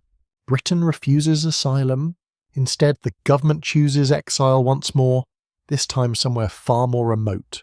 St. Helena, a volcanic island isolated in the South Atlantic thousands of miles from Europe, trade routes and meaningful escape, windswept cliffs, harsh weather, endless ocean, a prison disguised as geography. The voyage south feels endless. Weeks pass beneath changing skies and restless sea. Napoleon spends long hours pacing decks wrapped against cold wind, carrying salt spray through grey mornings. Some days he speaks animatedly with companions about past campaigns. Other days he withdraws almost entirely. The ocean strips away illusion through repetition. Water, sky, wind, distance. At St. Helena, exile settles heavily from the beginning. The island itself possesses bleak beauty. Steep cliffs rise above violent surf. Mist drifts suddenly across rocky hills covered with coarse grass and scattered trees bent permanently by wind. Rain arrives without warning. Humidity settles into clothing, paper, furniture. Longwood House, Napoleon's residence, feels damp and uncomfortable despite efforts at improvement. Rooms smell faintly of mildew and old wood. Roofs leak during storms. Furniture deteriorates quickly in the climate.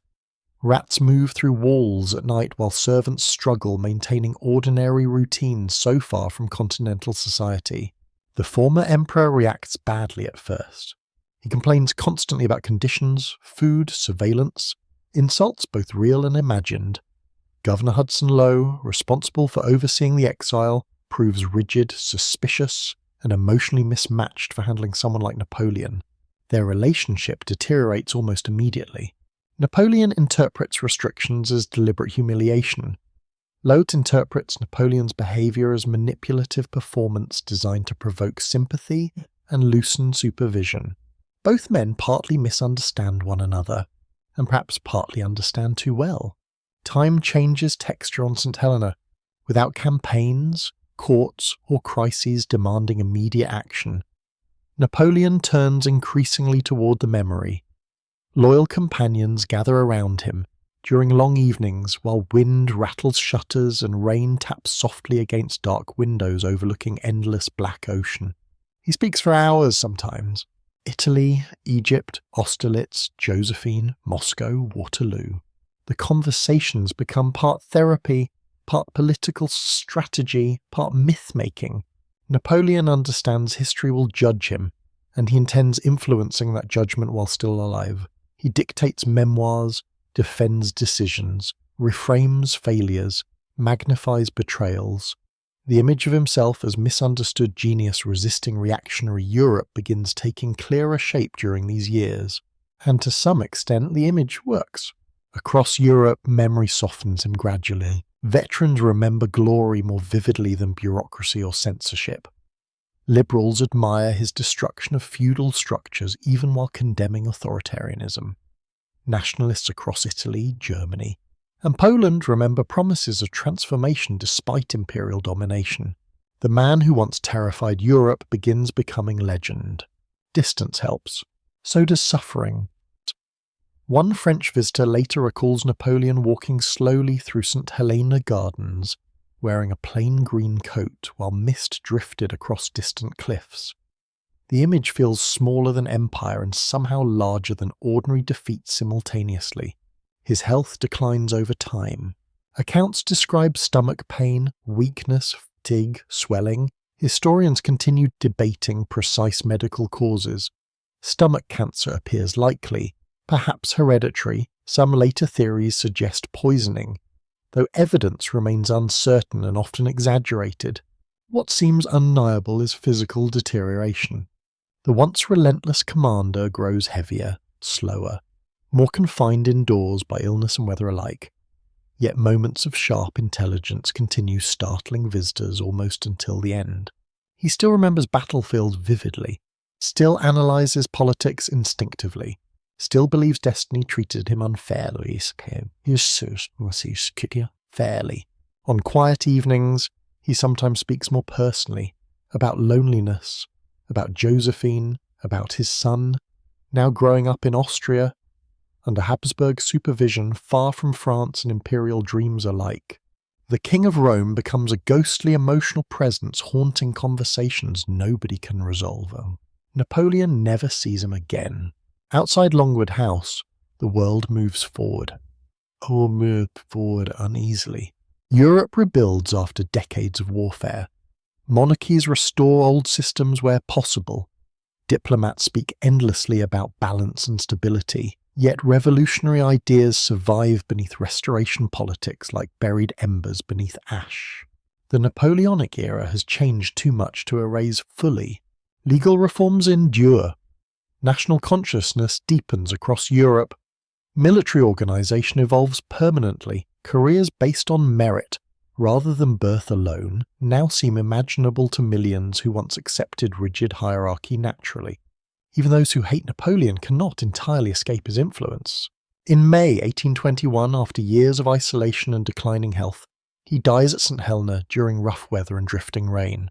His reported final words vary by account, though several witnesses remember fragments mentioning France, the army, and Josephine. Outside, waves strike black volcanic rock beneath grey sky. The emperor who once redrew Europe dies thousands of miles from Paris, surrounded by a handful of loyal companions, fading furniture, damp walls, and endless ocean wind. Yet death does not end him entirely, because memory now belongs not to governments or armies alone, but to millions who lived through the age he created. And memory rarely remains quiet for long. After Napoleon's death, Europe tries very hard to become calm again. Kings return to thrones, borders settle into carefully negotiated shapes. Diplomats congratulate themselves for restoring order after decades of revolution and war. The Congress of Vienna leaves behind a political system designed to prevent another continent-wide catastrophe. For a while, it seemed almost successful. The great powers cooperate cautiously through conferences, treaties, and mutual suspicion balance carefully enough to avoid immediate collapse. Armies shrink, trade revives, cities rebuild streets and bridges damaged by years of marching columns and artillery fire, and yet nothing truly returns to the world that existed before the French Revolution. Too much has happened. You feel it first in ordinary lives. A veteran in rural France wakes before dawn with pain in an old leg wound earned somewhere in Germany 15 years earlier. He now farms quiet land beside children who barely understand the names Austerlitz or Borodino. Still, some nights he dreams in marching rhythms. A widow in Spain lights candles beneath a church painting restored after occupation troops once used the building as a still. Her son remembers almost nothing about the war except smoke and hunger. A Prussian officer studies military reforms inspired partly by the man he spent years trying to destroy. History settles into households slowly like dust after demolition. Napoleon's empire vanishes politically, yet many of its changes remain embedded across Europe permanently. Feudal structures weakened or destroyed during French expansion rarely return fully. Legal reforms survive in countless regions. Administrative centralization spreads. Merit-based advancement becomes harder to dismiss as revolutionary fantasy. Even nationalism grows stronger, partly because of resistance to French domination. Germany and Italy remain fragmented politically after 1815, but people increasingly imagine themselves as nations rather than merely collections of provinces and dynasties. Poland remembers Napoleon with complicated longing because he briefly represented hope for restored independence. The emperor unintentionally teaches Europe how powerful national identity can become. Governments notice this uneasily.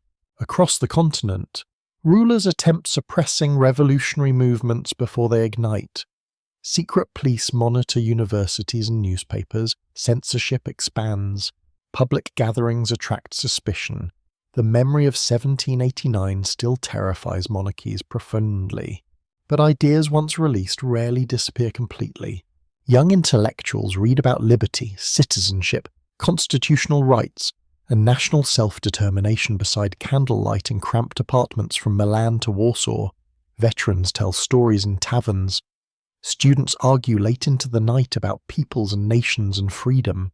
The 19th century quietly begins taking shape, and Napoleon himself drifts gradually from man into myth. Painters reshape him endlessly.